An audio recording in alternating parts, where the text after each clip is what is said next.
यार हमारे यहाँ भी कुछ ऐसे भी तो लोग हैं ना, भी ये भाई आए हैं, ठीक है, तो ये तो कहते हैं जन्नत मिर्ज़ा देखो सिर्फ, ठीक है, ये तो कहते हैं कि स्टेज ड्रामे देखो। हाँ। तो हम अपनी नेशन को लगाएं किस तरह उस तरफ के यार। आपने अब देखें ये पॉडकास्ट का जिस तरह फॉर्मेट है बच्चा, अब आपने आईफोन की बड़ी प्यारी मिसाल दी।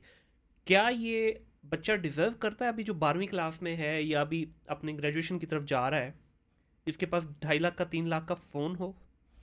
आज हर ट्रेनिंग इंस्टीट्यूट के ऊपर, हर ट्रेनर के ऊपर ये क्यों टैग लग गया है, ये मंजन फरोश है, ये मंजन बेचता है। 10 बच्चे रखे, 10 में से अगर 3 या 4 बच्चे अच्छे निकल आए और कल को आगे जाके वो आपका एसेट बन जाते हैं एज ए कंपनी, तो मेरा ख्याल में ये विन विन सिचुएशन नहीं है। बजाय इसके कि आप मार्केट में एक ऐसा रिसोर्स उठाएं जो ऑलरेडी 10 घाटों का पानी पी के आपके पास आया और आपको भी वो as a stop over use कर रहा है। दूर से पता चलता है क्या आ रहा है, बॉर्डर में पे जा रहे हो, अभी 2 किलोमीटर दूर होता है पता चलता है कि डिमर आ रहा जी जी है। ऐसे ही है। बिल्कुल। तो इसके बारे में क्या कहेंगे? बड़ी नॉन एथिकल प्रैक्टिसेस चल रही है देखिए, मार्केट में। इसमें सबसे पहली चीज़ ये है इमेच्योरिटी। हाँ। फॉर सम रीज़न हमारा जो पर्सन है ना, हर कोई अपने आप को समझता है यार मैं बड़ा हूँ, मुझे सब आता है। वो इस चीज़ को नहीं समझते। हमारा एक पर्सन जो गूगल के पोलैंड के दफ्तर में चला गया, हम एज अ नेशन उसको प्राउडली फील कर रहे हैं। कैसे कर सकते हैं और हम? इसमें क्या बड़ी बात है? मतलब वहाँ और पे चल, गूगल में हजारों लोग हैं और हज़ारों पता नहीं वो लोग किस हैं। पोजीशन पे गई हैं। इमेजिन करें, माइक्रोसॉफ्ट आता भी है, हमारी सबसे अच्छी यूनिवर्सिटी कौन सी है? यूईटी प्रेफर करते हैं हम। हाँ।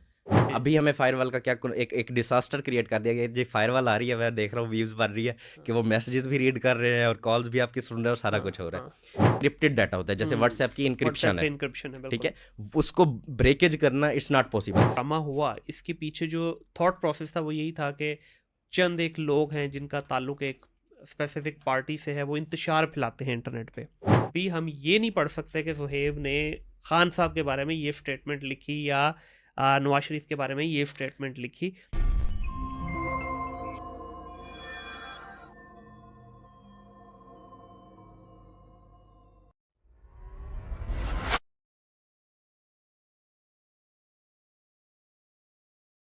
अस्सलाम वालेकुम ख़वातीन और हज़रात, welcome back to another podcast of think digital. My name is Munir Ahmad. आज के इस नशिस्त के अंदर वंस अगेन एक आईटी की डोमेन से एक हीरे को बुलाया है। बातचीत करते हैं इनसे जनाब, ठीक है, जानने की कोशिश करते हैं कि आईटी में आजकल ये जो चीचू का मुरब्बा बना हुआ है इसको किस तरह से सॉल्व किया जा सकता है, कुछ किया भी जा सकता है, ये सारे एक के बाद एक यहाँ से आईटी कंपनीज छोड़ के बाहर जाना शुरू हो जाएंगी। इस वक्त जो ओवरऑल हालात बने हुए हैं वो इतने फेवरेबल नहीं है। आईटी की अगर बात की जाए तो आईटी की डोमेन इस वक्त मेरा ख्याल है वो वाहिद पाकिस्तान के इस डूबती नैया का सहारा है जो डॉलर्स भी ला के दे सकती है, बच्चों को रोज़गार भी दे सकती है। लेकिन प्रॉब्लम ये हो रही है कि इस डूबती नैया के ऊपर और वज़न डाला जा रहा है ताकि ये जल्दी डूब जाए। आई डोंट नो ये अरबाब इख्तियार जो है क्या चाह रहे हैं, जानने की कोशिश करेंगे। ज़ुहैब साहब आज मेरे साथ मौजूद हैं, सीईओ हैं वेब डेवलपर्स के। इनसे जानने की कोशिश करेंगे कि क्या ये भी ये सारी डिफ़िकल्टीज फेस कर रहे हैं या ये सिर्फ हीट मेरे अंदर से निकल रही है। अस्सलाम वालेकुम सर। वालेकुम सलाम। सर बहुत शुक्रिया आपका तशरीफ़ लाने के लिए। आज आपसे जो डिस्कशन होनी है, ठीक है, मुझे तो मज़ा आने वाला है, आई होप हमारी ऑडियंस को भी आएगा और आई होप कि आप आंसर कर पाएंगे, क्योंकि इंशाल्लाह। इस वक्त जितने बेचारे आईटी वाले हैं सारे जी। ज़रा काफ़ी वज़न के नीचे हैं। तो आप भी क्या उसी का शिकार हैं? ओवरऑल जब कंट्री से आपको हायर लेवल से पुश मिलता है तो डेफिनेटली हर चीज़ नीचे जाती है। हम्म, और उसमें जब हमें प्रॉपर वे में चीज़ों को अलाइन नहीं किया जाता तो डेफिनेटली एक डिसास्टर क्रिएट होता है और उसमें सारे ही दब जाते हैं। कि इनिशियल लाइफ के बारे में जानना चाहूँगा, कहाँ पैदा हुए, आईटी की डोमेन में किस तरह से ओके, आए? सो मेरा इनिशियल बैकग्राउंड तो मुल्तान से है, ठीक है। But later on father schooling में थे शुरू से, हम्म। तो उन्होंने हाफिज़ाबाद में स्कूलिंग में है। फिर हाफिज़ाबाद से हम दो भाई लाहौर में शिफ्ट हुए। आफ्टर इंटरमीडिएट में लाहौर में आया था when I was like 17 years old, ठीक है। And then I started my IT journey, जिसमें मैंने प्रैक्टिकली सीखा चीज़ों को before going into universities. University में भी गया बट मैंने यूनिवर्सिटी बीच में ही स्किप कर दी क्योंकि मैं ऑलरेडी प्रैक्टिकली सीख चुका था। भाई ऑलरेडी फील्ड में थे and he is now the top rated developer in Pakistan, Very blockchain में एक्सपर्ट है। तो I had some kind of guideline, ठीक है। तो उसका मुझे फ़ायदा हुआ, बट करना तो आपने खुद ही होता है। उससे ये हुआ कि एक पुश मिला, एक रास्ता नज़र आया, उस पर काम किया, उसके बाद डिफरेंट सॉफ्टवेयर कंपनीज़ के साथ काम किया एंड देन अपना एक बूट कैंप का कैरियर स्टार्ट किया और अपनी एक सॉफ्टवेयर कंपनी भी हम रन कर रहे हैं जिसको भाई मेनली लीड कर रहे हैं, मैं बूट कैंप को लीड कर रहा हूँ। ठीक है। और अलहमदिल्ला with in 5 years of time span इसमें हमने अराउंड 1000+ स्टूडेंट्स को ट्रेन किया है जो कि इस वक्त मार्केट में काम कर रहे हैं और मार्केट में इस वक्त वो अपने आप को एक स्टेबलाइज कैरियर के तौर पे वेरी देखते हैं। नाइस। ज़ुएब, मैं ये जानना चाहूँगा कि जब आप बात करते हैं गाइडलाइन की, हमारे यहाँ बहुत बड़ा ये गैप है। जितने हमारे ये बच्चे यूनिवर्सिटी से पास आउट होते हैं या अभी कॉलेज से यूनिवर्सिटी की तरफ जा रहे हैं, तो उनको कोई भी गाइडलाइन नहीं दी जाती, उनके पास कोई करियर का पाथ नहीं होता, कोई रोड मैप नहीं उनके सामने होता। इनफैक्ट ना वो घर में पेरेंट्स की तरफ से मिलता है, ना हमें इंस्टीट्यूशंस की तरफ से मिलता है, और ऐसे ही ना है। ही, वेरी अनफॉर्चुनेट टू से, को गवर्नमेंट का कोई ऐसा प्रोग्राम है कि जहाँ पे बच्चों को बताया जाए कि भाई अभी आप 8th 9th 10th से अब आप जा रहे हो अपनी इंटरमीडिएट की जर्नी की तरफ, इंटरमीडिएट से आपने ग्रेजुएशन, फिर आपने जाना है फाइनली अपनी मार्केट की तरफ, कोई गाइडलाइन नहीं है। ऐसे तो ही है। इस पे क्या कहना चाहेंगे? इसमें हमें सबसे पहले समझना है कि हम स्टूडेंट को किस तरह से एजुकेशन सिस्टम में लेके आ रहे हैं। नाउअडेज़ स्टूडेंट की पहुंच से कोई भी चीज़ बड़ी नहीं है, और इस वक्त मिडिल का भी स्टूडेंट है ना, वो भी वेल इनफ है, मैच्योर है, वो समझता है चीज़ों को। सही। जो इस वक्त टेन्योर है, जो सोसाइटी का इम्पैक्ट क्रिएट हो रहा है, जो सोशल मीडिया का इम्पैक्ट क्रिएट हो रहा है, और इस वक्त जो मैट्रिक का बच्चा है वो भी पैसे कमाना चाहता है। हम्म। हर किसी को एक क्रेज़ है कि लेकिन ये आई भी नीड एक टू अर्न मनी। अनफॉर्चुनेट ये भी एक अनफॉर्चुनेट चीज़ हुई है हमारी सोसाइटी में। वो भी है, उसको भी हम आगे डिस्कस करेंगे। जी। बट सिंपल अगर मैं इसको आंसर करूँ तो सिंपल सी चीज़ ये है कि हमने स्टूडेंट्स को एग्ज़ाम सिस्टम के ऊपर छोड़ दिया है। लाइक अगर मैं ब्रीफली तो एक्सप्लेन नहीं करूँगा, वो टाइम लग जाए, बट आप सिंपल करें समझाऊँ। कोई मसला नहीं, पॉडकास्ट है सर, ये इंटरव्यू नहीं है, पॉडकास्ट है, ओके, ये आप ही का टाइम है। तो उसमें देखें हमें अंडरस्टैंड करना है कि एक स्टूडेंट की जर्नी कैसे स्टार्ट होती है। हमारे स्टूडेंट की अनफॉर्चुनेटली जो जर्नी स्टार्ट होती है वो first class, second, third, fourth, matric में आते आते हमारा स्टूडेंट रियलाइज़ कर जाता है I have to pass the exams, go for next class. ठीक है। तो 60-70% वो है। जब इंटर में जाता है सेम सिचुएशन में, फिर वो उसी पैटर्न में pass the exam, go for next class. मैं ये समझता हूँ ठीक है, आपने अगर इंटरमीडिएट तक एग्ज़ाम पास किए हैं और आपने अपने आप को एक टाइम दिया है सिस्टम का, बट जब हम यूनिवर्सिटी में जा रहे हैं अगेन सेम पैटर्न के ऊपर है। मिड टर्म और फाइनल टर्म के लिए स्टूडेंट पढ़ रहा होता है। At the end of the semester final term आ गया, स्टूडेंट पूरा लगा हुआ है। अब एक स्टूडेंट जो है 5वें सेमेस्टर में चला गया है, तो उसको नहीं पता उसने पहले सेमेस्टर में क्या पढ़ा था। और फिर स्टूडेंट को भी यहाँ पे, अब ये तो हो गया ना एजुकेशन सिस्टम का, फिर स्टूडेंट भी अपने आप को क्या करता है, खुद को सेटिस्फाई करने के लिए वो ब्लेम डाल देता है या तो पेरेंट्स पे या एजुकेशन सिस्टम पे। अब ऐसा नहीं है, स्टूडेंट भी हमारा मैच्योर हो जाता है। अब एक स्टूडेंट ने अगर लेट्स सपोज, प्रायोरिटीज़ की बात है बेसिकली। अब हम प्रायोरिटी की, मैं इस तरह से इसको डिफाइन करता हूँ कि आपने प्रायोरिटी दी, एक स्टूडेंट ने मैट्रिक में प्रायोरिटी दी खुद को, मैंने बोर्ड टॉप करना है, उसने बोर्ड टॉप किया। अब जिस चीज़ के लिए वो मेहनत कर रहा था वो अचीव हो गया, उसके बाद वो उससे कुछ और एक्सपेक्ट कर सकता है कि मुझे अर्निंग मिले, मुझे जॉब मिले, मुझे बिजनेस मिले। कर ही नहीं सकते हम। सेम फॉर इंटरमीडिएट, सेम जो स्टूडेंट सिर्फ पास करने के लिए पढ़ रहे हैं वो पास हो गया, उसने वो जो 2 साल during the 2 years of time span, matric या इंटरमीडिएट, वो जो टाइम स्पैन में उसने जो काम किया था, जो मेहनत की थी पढ़ाई के अंदर, तो उस पढ़ाई के अंदर उसने जिस पर्पज़ के लिए पढ़ाई की थी वो अचीव हो गया। इसे मैं डिफाइन करता हूँ एंड रिजल्ट। जब भी आप कोई काम स्टार्ट करते हैं, आपने पॉडकास्ट स्टार्ट की, आपने कोई अपना बिजनेस स्टार्ट किया, आप पहले उसका एंड रिजल्ट माइंड में रखते हैं। लेट्स सपोज किसी ने कोई शॉप ओपन करनी है, तो वो उसका माइंड एंड रिजल्ट होगा माइंड में कि यार मैं इसको जो है अपने इस एरिया के अंदर नंबर 1 बनाऊंगा। एक का होगा यार ये मेरे पूरे लाहौर में नंबर 1 हो। एक का एंड रिजल्ट हो सकता है यार पाकिस्तान में हो, और एक उससे भी बड़ा सोचता है, वो कहता है मैं दुनिया ग्लोबली जाऊँगा। तो एंड रिजल्ट मैटर करता है ना। हमारे स्टूडेंट का एंड रिजल्ट क्या है, हमारे पेरेंट्स का एंड रिजल्ट क्या है, pass the exam, go for next class. इसमें एक और जिद्दत आ गई थोड़ी सी, पास द एग्जाम तक कहानी खत्म नहीं हुई। अब हाँ। जिद्दत क्या आई है कि 1100 में से 1095 नंबर लेने हैं। एग्जैक्टली नई दौड़ शुरू हो गई हुई है कि नंबरों की दौड़ है, बच्चे का इंटेलेक्ट लेवल नीचे से नीचे आता जा रहा है, ऐसे ही है, और जो मार्क्स है वो हाईएस्ट जा रहा है। अब देखें 1100 में से 1095 पे आपका मेरिट बन रहा है। अब वो बेचारे जो वाकई जनरली लाइक बच्चे भी हैं, but for some reason exam में वो उस तरह से नहीं परफॉर्म कर पाए, वो बेचारे ड्रम से नीचे गिर रहे हैं। टियर 3 यूनिवर्सिटी में भी उनको एडमिशन नहीं मिला। मैं कहता हूँ कर भी रहे हैं जो, वो मार्केट में क्या कर रहे हैं, कुछ भी नहीं। जिन्होंने, वही बात है, जिसने 1095 भी अचीव कर लिए ना, उसका भी एंड रिजल्ट वो वाला था। ठीक है, उसका एंड रिजल्ट माइंड लेवल था ही नहीं मैंने मार्केट में जाके कुछ करना है। बिल्कुल सही है। तो यहीं पे फिर दोबारा सवाल पूछूंगा वही कि मेंटोरशिप या कोई गाइडेंस का जो रोल है वो कितना इंपॉर्टेंट है, क्योंकि आज देखें जिस तरह बच्चा ग्लोबल हुआ है तो डेफिनेटली हम पेरेंट्स भी तो ग्लोबल हो गए ना। ऐसे ही हमारे पास भी इंटरनेशनल एक्सेस आ गई चीज़ों की, हमें भी पता चल गया कि यार इस वक्त दौर किस चीज़ का चल रहा है।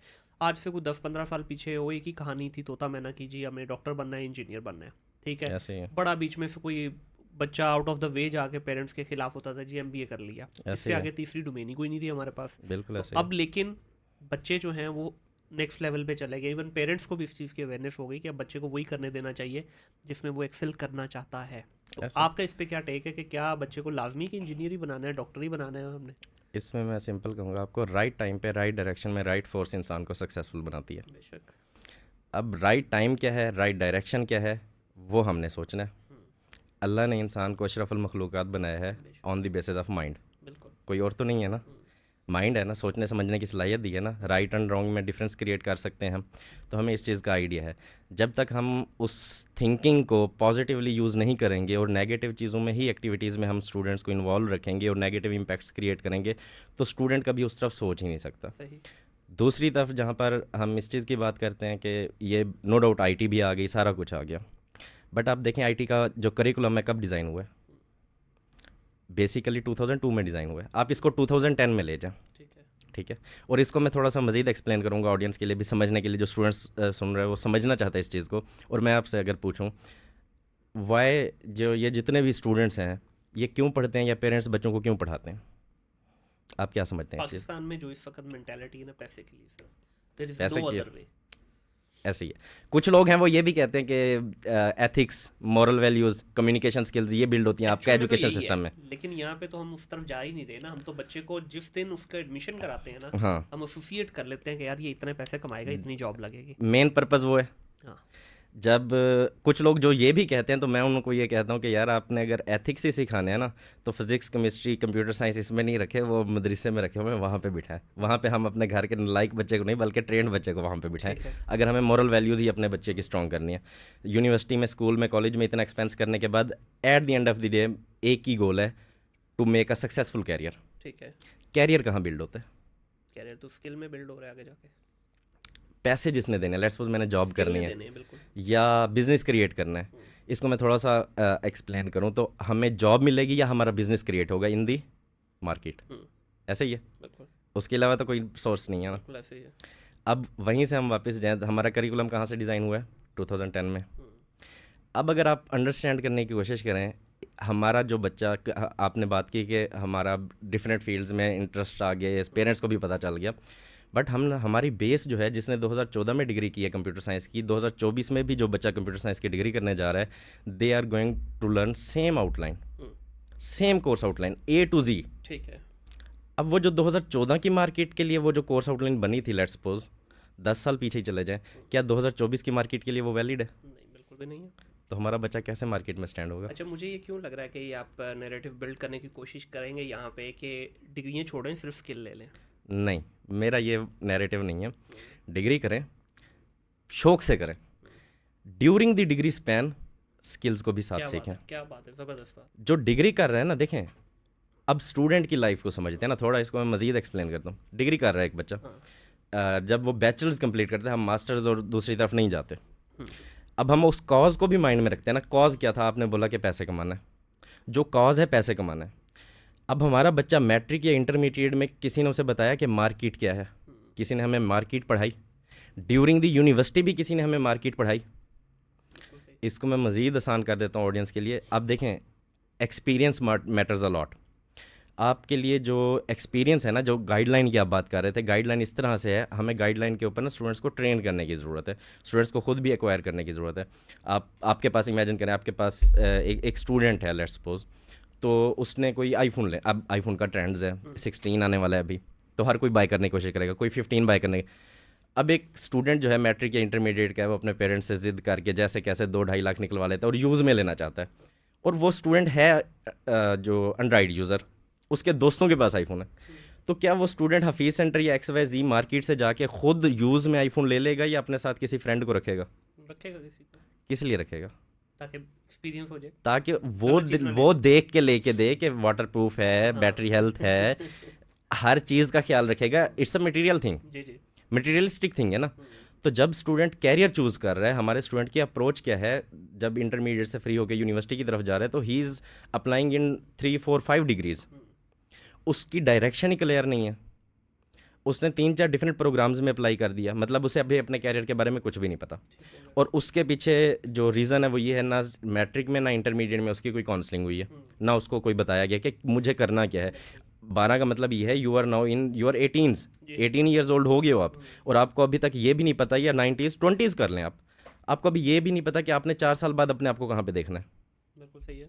आप यूज़ टू हैं, जो आपकी डेली रूटीन है उसके मुताबिक चल रहे हैं। तो जब आप एक स्टूडेंट उसके मुताबिक चल रहा है, अब वो डिसीजन नहीं ले सकता। मैं यहाँ तक भी समझता हूँ, चले 3-4 डिफरेंट प्रोग्राम्स में अप्लाई कर दिया, एक डिग्री चूज़ कर ली, XYZ डिग्री चूज़ कर ली, मुझे इससे भी इख्तलाफ नहीं है। देखें, रिस्क अल्लाह ने देना है, बेशक।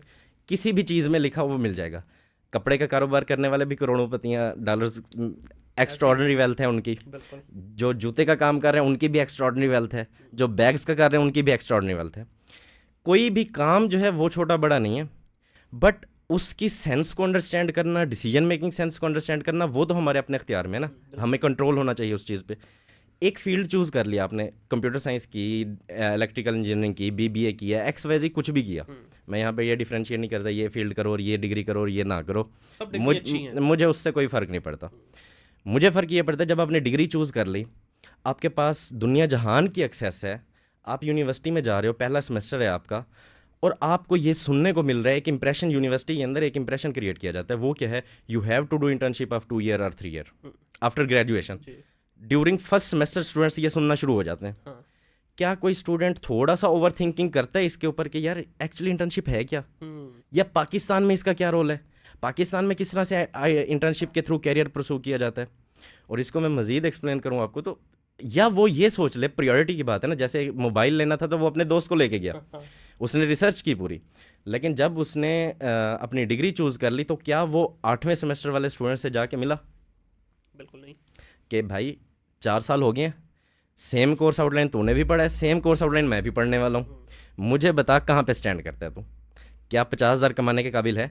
पर्पस जो पैसे कमाना था, जब मैं जाके उससे पूछूंगा ही नहीं, मुझे कैसे पहले सेमेस्टर से अपने आप को ठीक करने का मौका मिलेगा? फिर उससे भी नहीं पूछना, सोशल मीडिया है, आप जो 1 साल पहले यूनिवर्सिटी से पास आउट हुए हैं, 100 स्टूडेंट्स हुए, किसी भी यूनिवर्सिटी में आप गए हो, आपके बैच के अंदर 100 स्टूडेंट्स पास आउट होके गए हैं, क्या आपने उनसे डिस्कशन की? आपने उनके नंबर निकाले 1 बाय 1 100 लोगों को कॉल की? जब आप कॉल करोगे पता चलेगा यार ये IT का स्टूडेंट था, मार्केटिंग कर रहा है, अब ऊबर कर रहा है, अब XYZ काम कर रहा है, कोरियर कर रहा है, डिफरेंट जॉब्स कर रहा है, अपनी फील्ड के अंदर है नहीं, बिल्कुल कॉल सेंटर्स में बैठा हुआ है। तो आपको क्लैरिटी मिल गई ना डे 1 से, लेकिन मैं वो क्लैरिटी खुद के लिए चाहता नहीं हूँ। 4 साल के बाद मैंने ब्लेम करना है सिस्टम को। अच्छा सुहेब, यहाँ पे ना 2-3 चीज़ें आपने इकट्ठी बात कर दी। जो प्रॉब्लम है ना, पेरेंट्स को सबसे पहले इसका बर्डन जो है ना मैं डालूंगा पेरेंट्स के ऊपर। सोसाइटी को छोड़ दें, गवर्नमेंट को छोड़ दें, स्टूडेंट को भी छोड़ दें। सबसे पहले जितने हमारे पेरेंट्स हैं ना, उनको इस माइंडसेट से निकलना होगा, पापा की परी को आज़ाद करना होगा और पापा का जो परा है उसको भी आज़ाद करना होगा। हमने क्या प्रॉब्लम किया आई, 25 साल 26 साल तक हमने बच्चे को उसके कंधे पे हाथ रखे, मैं सदके जाऊँ हूँ मेरा बच्चा कम करेगा। इस एक जुमले ने ना बेड़ा गर्क कर दिया इस पूरी नेशन का। 65% यूथ है हमारी, ऐसे मैं हर पॉडकास्ट में इसका जिक्र करता हूँ। हमने उसको किया क्या? हमने बाहर नहीं निकलने दिया। देखें बच्चा, अब आपने आईफोन की बड़ी प्यारी मिसाल दी, क्या ये बच्चा डिजर्व करता है अभी जो 12वीं क्लास में है या अभी अपने ग्रेजुएशन की तरफ जा रहा है, इसके पास 2.5 लाख का 3 लाख का फ़ोन हो? अब ये नहीं पता उस बेचारे के बाप ने किस तरह मेहनत करके कैसे उसको लेके दिया, क्या है उसने अपनी बस क्लास में स्टेटस मेंटेन करना है, ऐसे उस चक्कर में हमने उसको आईफोन पकड़ा दिया। बट क्योंकि वो पापा की परी और पापा का परा है तो इस वजह से वो काम की उसको होगी नहीं। अब जब उसको पता है कि भाई मुझे पीछे से वो मिल रहा है सारा कुछ, वो क्यों मेहनत करेगा भाई? और दूसरा प्रॉब्लम यहाँ पे भाई जो मुझे लगा है ना, एकेडेमिया और इंडस्ट्री का गैप, सर इतना बड़ा गैप है, एक मशरिक की तरफ जा रहा है, दूसरा मगरिब की तरफ जा रहा है। बिल्कुल आज आपने बात तो बड़ी प्यारी कर दी, लेकिन है रुसवाई की। आज आपका कोई भी फर्स्ट सेमेस्टर का, सेकंड का, थर्ड का, फोर्थ का बच्चा जाके किसी भी इंडस्ट्री के अंदर भीख भी मांगेगा ना तो they won't allow him. Definitely. ठीक है, क्यों? कहेगा भाई एक्सपीरियंस किधर है, तुम तो अभी पढ़ रहे हो। डेफिनेटली। वो फ्री भी इंटर्नशिप करना चाहेगा तो nobody is gonna give the chance. वो कहेगा भाई मेरी सीट कॉस्ट है। अब उसमें भी देखें ना, जो इंटर्नशिप है या जो जॉब है, अगर IT की हम स्पेसिफिकली बात करें तो जितनी भी IT कंपनीज़ हैं, सॉफ्टवेयर हाउसेज हैं, हम भी रन कर रहे हैं। अब वहाँ पे देखें हमें पे कौन कर रहा है? सॉफ्टवेयर कंपनी को कौन पे कर रहा है? क्लाइंट पे कर रहे हैं। क्लाइंट्स पे कर रहे हैं। क्लाइंट्स कहाँ बैठे हैं? इंटरनेशनल है। पाकिस्तानी कोई एक वेबसाइट के अंदर 1-2 करोड़ एक प्रोडक्ट के अंदर लगा रहा है, वेब ऑनलाइन बिजनेस के ऊपर नहीं लगाते। टोटल क्लाइंट्स इंटरनेशनल बैठे हैं, they are spending millions of dollars on a single product. एक कंपनी को वो पे कर रहे हैं, एक कंपनी के डेवलपर्स की टीम को वो पे कर रहे हैं। दैट्स वेयर डेवलपर्स आर, जो डेवलपर्स की जॉब्स हैं आप इस समझ लें पाकिस्तान में सबसे हाईली पेड जॉब्स हैं। अब उसमें देखें जब एक कंपनी के पास एक बड़े प्रोजेक्ट को तो हम छोड़ें, $10,000 का भी प्रोजेक्ट है, अब वो उस प्रोजेक्ट के ऊपर किसी नॉन टेक्निकल पर्सन या अनएक्सपीरियंस पर्सन को लगाएंगे ताकि उसका क्लाइंट ख़राब हो? सर नहीं, देखिए आपने यहाँ पे जो बात की ना, इसका एक प्रोसेस होता है। जब आप एक ऑर्गेनाइजेशन की बात करें ना, क्या आपको नए रिसोर्सेज नहीं चाहिए? चाहिए होते हैं। क्यों ना जो इंडस्ट्री और एकेडेमिया है वो आपस में एक कोलैबोरेशन करे, ओके कि भाई देखो ये बच्चा इस वक्त दूसरे सेमेस्टर में है, तीसरे में है, चौथे में है, व्हाटएवर, हम आपको ये बच्चा दे रहे हैं 6 घंटे के लिए, 2 घंटे के लिए, 4 घंटे के लिए, आपने इसको अपने शेल्टर में रखना, काम नहीं देना उसको, उससे काम अभी सिखाना है, सिखाना है। इससे होगा क्या फिर सब जो इस वक्त आगे जाके जो आपकी उस पर बूट कैंप पे भी बात करेंगे ना, इस वक्त आज से 2-3 साल पहले तक ट्रेनिंग को बड़ी रिस्पेक्टेबल जॉब समझा जाता था कि यार ट्रेनर है, या जो ट्रेनिंग करवाते थे इंस्टीट्यूट, उनका बड़ा नाम था। हमने बचपन से अपने देखते आ रहे हैं, जो 5-7 लाहौर में इंस्टीट्यूट थे वो आज भी कायम है। कभी किसी ने उनको आज तक मंजन फरोश कहा था? नहीं कहा था। आज हर ट्रेनिंग इंस्टीट्यूट के ऊपर, हर ट्रेनर के ऊपर ये क्यों टैग लग गया है, ये मंजन फरोश है, ये मंजन बेचता है? क्यों? भजन हमने इस गैप को जहां ब्रिज करना था, हमने इसको और बढ़ा दिया। अब उसका 1000 बच्चा हमने ट्रेन करके निकाला, बेचारा 10 बच्चा या 20 बच्चा इंडस्ट्री में लगा, बाकी सब रोड पे घूम रहे हैं। हाँ, अब उसको भी मैं बताता हूँ। ट्रेनिंग का भी एक प्रोसेस होता है। सबसे पहले अब जो मैं बात कर रहा था उसको मैं कंप्लीट कर लूँ। अब जो मैं बात कर रहा था ना कि आप प्रोजेक्ट है उसके ऊपर लगाना है आपने, देखें जो आईटी कंपनीज़ हैं ना, जो प्रोजेक्ट्स एक है हाई लेवल पे जिन्होंने टीम को लीड करना है, एक है जूनियर डेवलपर्स। जो हमारा स्टूडेंट निकलता है ना, अनफॉर्चुनेटली ग्रेजुएशन करके, वो इस काबिल नहीं होता कि उसको इंटर्नशिप भी हम स्टार्ट करवा सकें। इसके पीछे रीज़न है क्योंकि वो जो टेक्निकल टर्म्स भी पढ़ के आया होता है ना, वो आउटडेटेड है, वो मार्केट से रेलेवेंट नहीं है। अब आप देखें, एक कंपनी है, आपने इंटर्नशिप देनी है। अब जो बड़ी कंपनीज़ हैं, जो ऑर्गेनाइजेशंस हैं, वो इस चीज़ को लेके चल सकती हैं। हमारे यहाँ देखें सबसे बड़ी सॉफ्टवेयर कंपनी कौन सी है? नेटसोल। कितने एम्प्लॉयज़ हैं? 4-5 हज़ार उनके। 2000 है। इंटरनेशनल भी तो है ना उनके सारे, जो फिर यहाँ पाकिस्तान में जो काम कर रहे हैं, पाकिस्तान वाले। हाँ बिल्कुल, मैं यहाँ इस ऑफिस की बात कर रहा हूँ। 2000। हमारे आईटी में ग्रेजुएट्स कितने होते हैं? मेरा ख्याल 2001 बैच में होता होगा, लाखों में होते हैं। एफिलिएटेड कॉलेजेस को मिला है, यूनिवर्सिटीज़ को मिला है। एक यूनिवर्सिटी, प्राइवेट यूनिवर्सिटी के अंदर हर साल जो इनरोलमेंट होती है आईटी के अंदर 3000 प्लस स्टूडेंट्स की होती है। और जब ग्रेजुएट्स होते हैं, जब डिग्री मिलती है, अब इसको भी समझे ना, जब हमें डिग्री मिलती है एक स्टूडेंट को, डिग्री वाले पूरे 3000 नहीं होते जो इनरोल हुए हैं एट द डिग्री। अब एचईसी की भी कुछ रेगुलेशंस हैं ना, एचईसी ने 3000 डिग्री आपको नहीं देनी, उसकी लिमिटेशंस हैं। हमें पता है क्या लिमिटेशंस है, किसी ने स्टूडेंट्स को बताया ये? अब यूनिवर्सिटी खुद भी नहीं कहती स्टूडेंट को कि आप चले जाओ यहाँ से। ठीक है, वहाँ पे क्या होता है, एक सेमेस्टर आप ड्रॉप हुए या एक सेमेस्टर में एक सब्जेक्ट भी गया।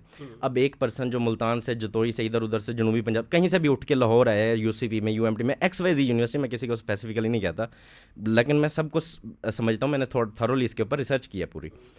एक सेमेस्टर में एक सब्जेक्ट आपका ड्रॉप हुआ, आपकी 2 लाख सेमेस्टर फीस थी, 50,000 आपके ऊपर ऐड हो गया।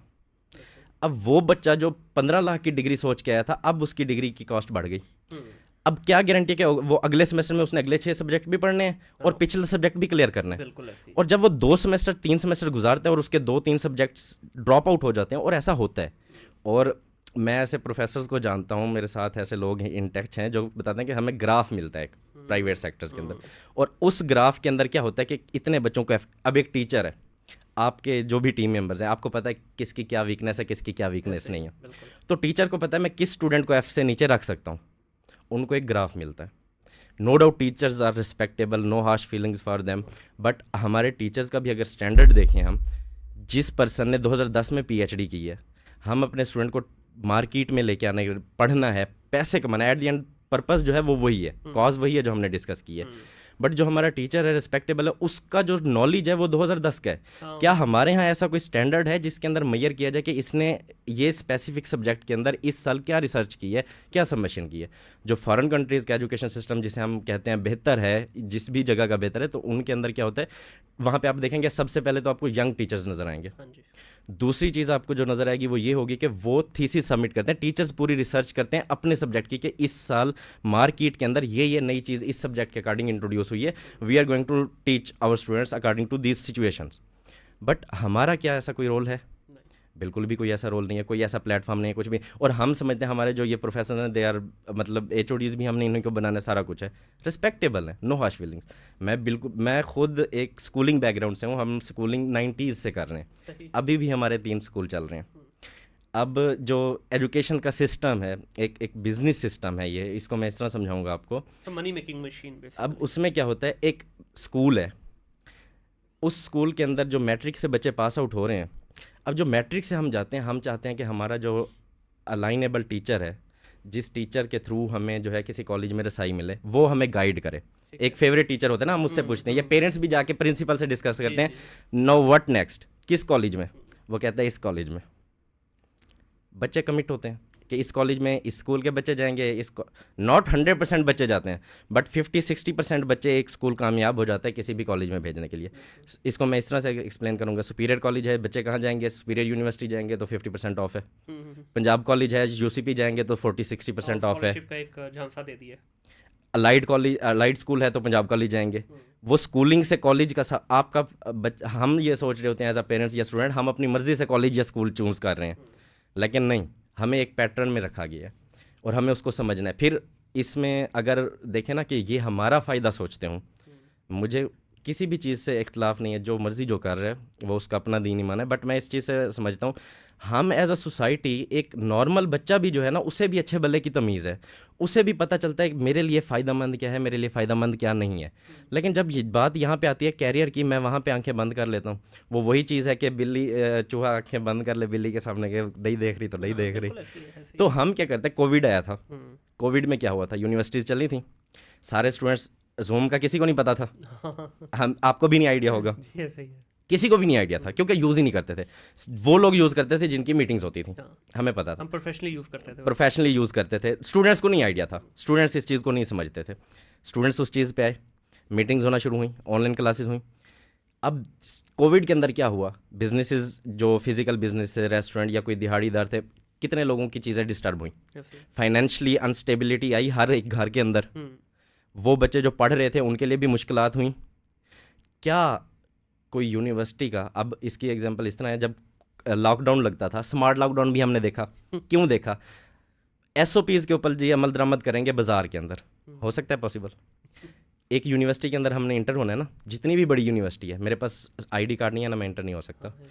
मुझे ये as a visitor ID card जमा करवाना है, as a student student card लेके जाना है, विदाउट उसके मैं इंटर हो सकता हूँ। बिल्कुल ठीक है। इसका मतलब हमें समझ आता है, एसओपीज़ के ऊपर जो स्कूल्स हैं या कॉलेज है या एजुकेशन सिस्टम है, वो अच्छे से अमल दरामद करवा सकता था, लेकिन हमने उसको बंद कर दिया।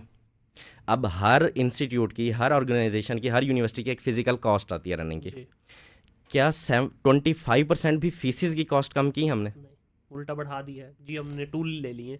अब देखें, जब बिजनेस ही रन हो गया है, जॉब्स ही नहीं कर रहे लोग, लेकिन उन्हें अपनी फीसिस पूरी करनी है। बिल्कुल। अगर आप यहीं पे समझें, ये हम अपनी सोसाइटी को जानते हैं, यही गवर्नमेंट कहती 25% फीसिस कम करो। क्या आपको पूरा, जैसे ताजिर बाहर आ गया ना, उन्हें पता है भाई नहीं दुकानें ओपन करेंगे तो कोविड से मरना मरना है, वैसे ही हम मर जाएंगे, वैसे ही मर जाएंगे। तो अगर यही वो करते, अब एक यूनिवर्सिटी की फिजिकल रनिंग कॉस्ट आ रही है 1 करोड़ 2 करोड़ आ रही है, उसको क्या लेना देना पड़े फिजिकल ओपन करने से? हाँ। जब 25% हर सेमेस्टर की हर बच्चे की फीस डिडक्ट होती, वो कॉस्ट कहाँ पे जानी थी? वो हमारा पूरा एजुकेशन सिस्टम रोड पे आके उनके ये कालिमात ना होते कि यार, ना हमारे स्टूडेंट ने कभी जूम देखा है, ना कुछ देखा है, हम ज़्यादा एसओपीज़ पे अमल दरामद कर सकते हैं, ये सारी चीज़ें उनकी तरफ से ना आती। बिल्कुल ऐसी है। तो हर कोई यहाँ पे देखें, इवन मैं हूँ या कोई भी है, हर कोई अपना फ़ायदा पहले देखता है, बाद में वो देखेगा कि दूसरे के लिए मैं क्या कर सकता हूँ। सेम आईटी कंपनीज में मैं वापस उस चीज़ पे आऊँगा, तो जो इंटर्नशिप्स पाकिस्तान में किया जाता है ना, एक बच्चा जब यूनिवर्सिटी में 15-20 लाख की डिग्री लगा के आ रहा होता है, आप बैठे हैं, आपको पता है इस चीज़ का कि सर ये पर्सन इस वक्त 20 लाख लगा के 4 साल लगा के आ रहा है और अभी किसी काबिल नहीं बना। बिल्कुल सही। आप उसके ऊपर मेहनत करके फ्री ऑफ कॉस्ट, आप उसके ऊपर मेहनत करके, जब आपको ये सारा कुछ पता है, 4 साल 15-20 लाख का, आप उसके ऊपर मेहनत करके उसके बारे में सोच के उसको 2 लाख 3 लाख कमाने के काबिल की कोशिश करेंगे? देखिए, इसमें दोनों पॉइंट ऑफ व्यू है। मेरा यहाँ पे पॉइंट ऑफ व्यू ये है कि अगर आप उस वक्त उस पर मेहनत कर लेते हैं ना, देर आर चांसेस कि वो आपके साथ लॉन्ग टर्म, अगर देखें 10 बच्चे रखे, 10 में से अगर 3 या 4 बच्चे अच्छे निकल आए और कल को आगे जाके वो आपका एसेट बन जाते हैं एज ए कंपनी, तो मेरा ख्याल में ये विन विन सिचुएशन नहीं है, बजाय इसके कि आप मार्केट में एक ऐसा रिसोर्स उठाएं जो ऑलरेडी 10 घाटों का पानी पी के आपके पास आया और आपको भी वो as a stop over use कर रहा है। क्योंकि ये इस वक्त जो आईटी की डोमेन में, मैं बाकियों का मुझे नहीं पता, हमारी डोमेन में सबसे बड़ा जो चैलेंज है इस वक्त रिसोर्स रिटेन करना है। ऐसे ही। रिसोर्स का मुंह इस तरह खुलता है पैसे के लिए, वो समझता है कि शायद जितना ये मालकान है, ये बाहर इन्होंने कंपनियों के बाहर दरख्त लगाए हुए हैं तो उस पर डॉलर गिर रहा है, वो उतार रहे हैं, ऐसा जबकि ही है। एक ऑपरेशनल कॉस्ट बड़ी हाई है हमारी भी। ठीक डेफिनेटली है, ऐसा ही है। ठीक है, हम सर्विस इंडस्ट्री में ज़रूर हैं, बट हमारी एक प्रोडक्ट इंडस्ट्री से ज़्यादा कॉस्ट है। डेफिनेटली ऐसा ही है। आज हम जिस लेवल के टूल यूज़ कर रहे हैं, डेफिनेटली ऐसा 800 ही है। हज़ार 400 पर मंथ हम एक एक टूल का पे कर रहे हैं, ऐसे ही है, वो भी तो कोई कॉस्ट कोई है ना। कोई इशू नहीं है ठीक है, उसमें। उसके बाद फिर ये जो लग्जरी इन्वायरमेंट हम लोगों ने दिया हुआ है, ये बाकी आपको बिजनेसेस में नहीं मिलता। ऐसे ही है। 1000 बंदा एक फैक्ट्री में काम कर रहा होगा, छबड़ा डाला हुआ है, बस खत्म। ऐसे ही है। ठीक है, अब उनको किस तरह बताएंगे, हमारे तो ये जो ऑफिस में 6-6 8-8 एसी चल रहे हैं, इनके ऐसे ही बिल है। जो आ रहे हैं वो किस तरह हैं। तो मैं ये समझता हूँ कि अगर इसको आप थोड़ा दूसरे एंगल से सोचें कि देखें, अब मैंने एक प्रैक्टिस ज़ाती तौर पे की, हमने क्या किया, हमने पहले मैं ट्रेनिंग्स भी करवाता था, लेकिन वो फिर मैंने इसी वजह से छोड़ी कि बच्चों का पूल सही नहीं आ रहा था। मैंने 10-10 बच्चों के 5-6 बैच लिए, 10 बच्चे का बैच लिया, उसको 2 महीने का एक पूरा प्रोसेस में से गुजारा और उनको एक स्टाइपेंड भी पे किया। ठीक है, ऐसे ही है। पेड, मतलब बजाय इसके कि वो मुझे पे करते, उल्टा मैंने उनको फ्यूल वगैरह की कॉस्ट पे की। उन 10 में से ये मेरे 5 बैच निकाले, पांचों का एक्सपीरियंस ये रहा कि हर बैच में से मुझे 3-4 बच्चे ऐसे मिले जिनमें से आज भी कुछ बच्चे नीचे बैठे हैं 3-3 4-4 डेफिनेट साल होने के बावजूद भी। ऑन द अदर ज़बरदस्त। हैंड मैंने मार्केट से, यकीन करें, 2-2 लाख का भी रिसोर्स उठा के देखा है।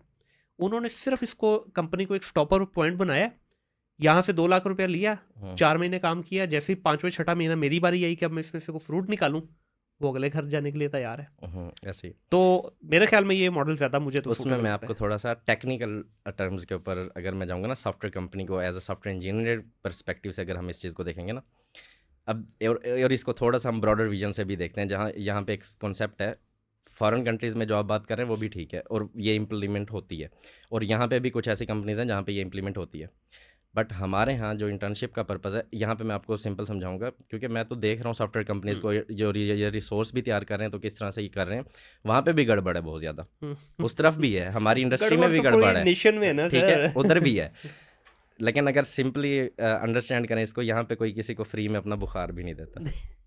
ठीक है, ठीक है, सिग्नल के ऊपर रास्ता बंद हो जाए, हाँ, या आप इसको एग्जाम्पल है, आप छोटी गाड़ी में जा रहे हैं, पीछे आ गया फार्चूनर, बस ठीक है, वो बर्दाश्त करेगा आप आगे सर जाए? डिपर लगेंगे। लगता है, और दूर से पता चलता है क्या आ रहा है, बॉर्डर पे जा रहे हो, अभी 2 किलोमीटर दूर होते पता चलता है कि डिमर आ रहा है। जी जी बिल्कुल, ऐसे ही है। तो वो जो एक हायर अथॉरिटी पे पर्सन बैठा हुआ है, हम ये एक्सपेक्ट करें उससे कि वो मेरे बारे में सोचेगा, इट्स नॉट पॉसिबल। हम इमेजिनेशन कर सकते हैं, जो आप बात कर रहे हैं वो ठीक है, बट हमें रियलिटी में रहना है, हमारी सोसाइटी में क्या चल रहा है हमें उसको समझना है, हमें अपने एस्पेक्ट्स को और फैक्ट्स को देखना है। हम इमेजिनेशन में नहीं जिंदगी गुजार सकते, हमें फैक्ट्स को अंडरस्टैंड करते हैं, ये फैक्ट क्या चल रहा है। फैक्ट ये चल रहा है, मार्केट के अंदर एक पर्सन है, जब इंटर्नशिप्स का जो हमारा फैक्ट है, मैं उसको एक्सप्लेन कर दूं, जितनी भी अब जो कंपनीज़ हैं, स्पेशली बड़ी नहीं, अगर मैं देखूं, आप देखें सॉफ्टवेयर कंपनीज जो बनी हुई हैं, कहीं पे 20 लोग बैठे हैं, कहीं पे 15 लोग बैठे हैं, कहीं पे एक घर लिया हुआ है, वहाँ पे लाहौर के अंदर इस तरह से सिस्टम चल रहे हैं। ऐसे ही अब उनके पास प्रोजेक्ट्स होते हैं, ठीक है, मैंने जो बात की थी ना, हर कोई पहले अपना फ़ायदा देखता है। ऐसे ही है। स्टूडेंट को ये समझना है कि मैं क्या कर रहा हूँ।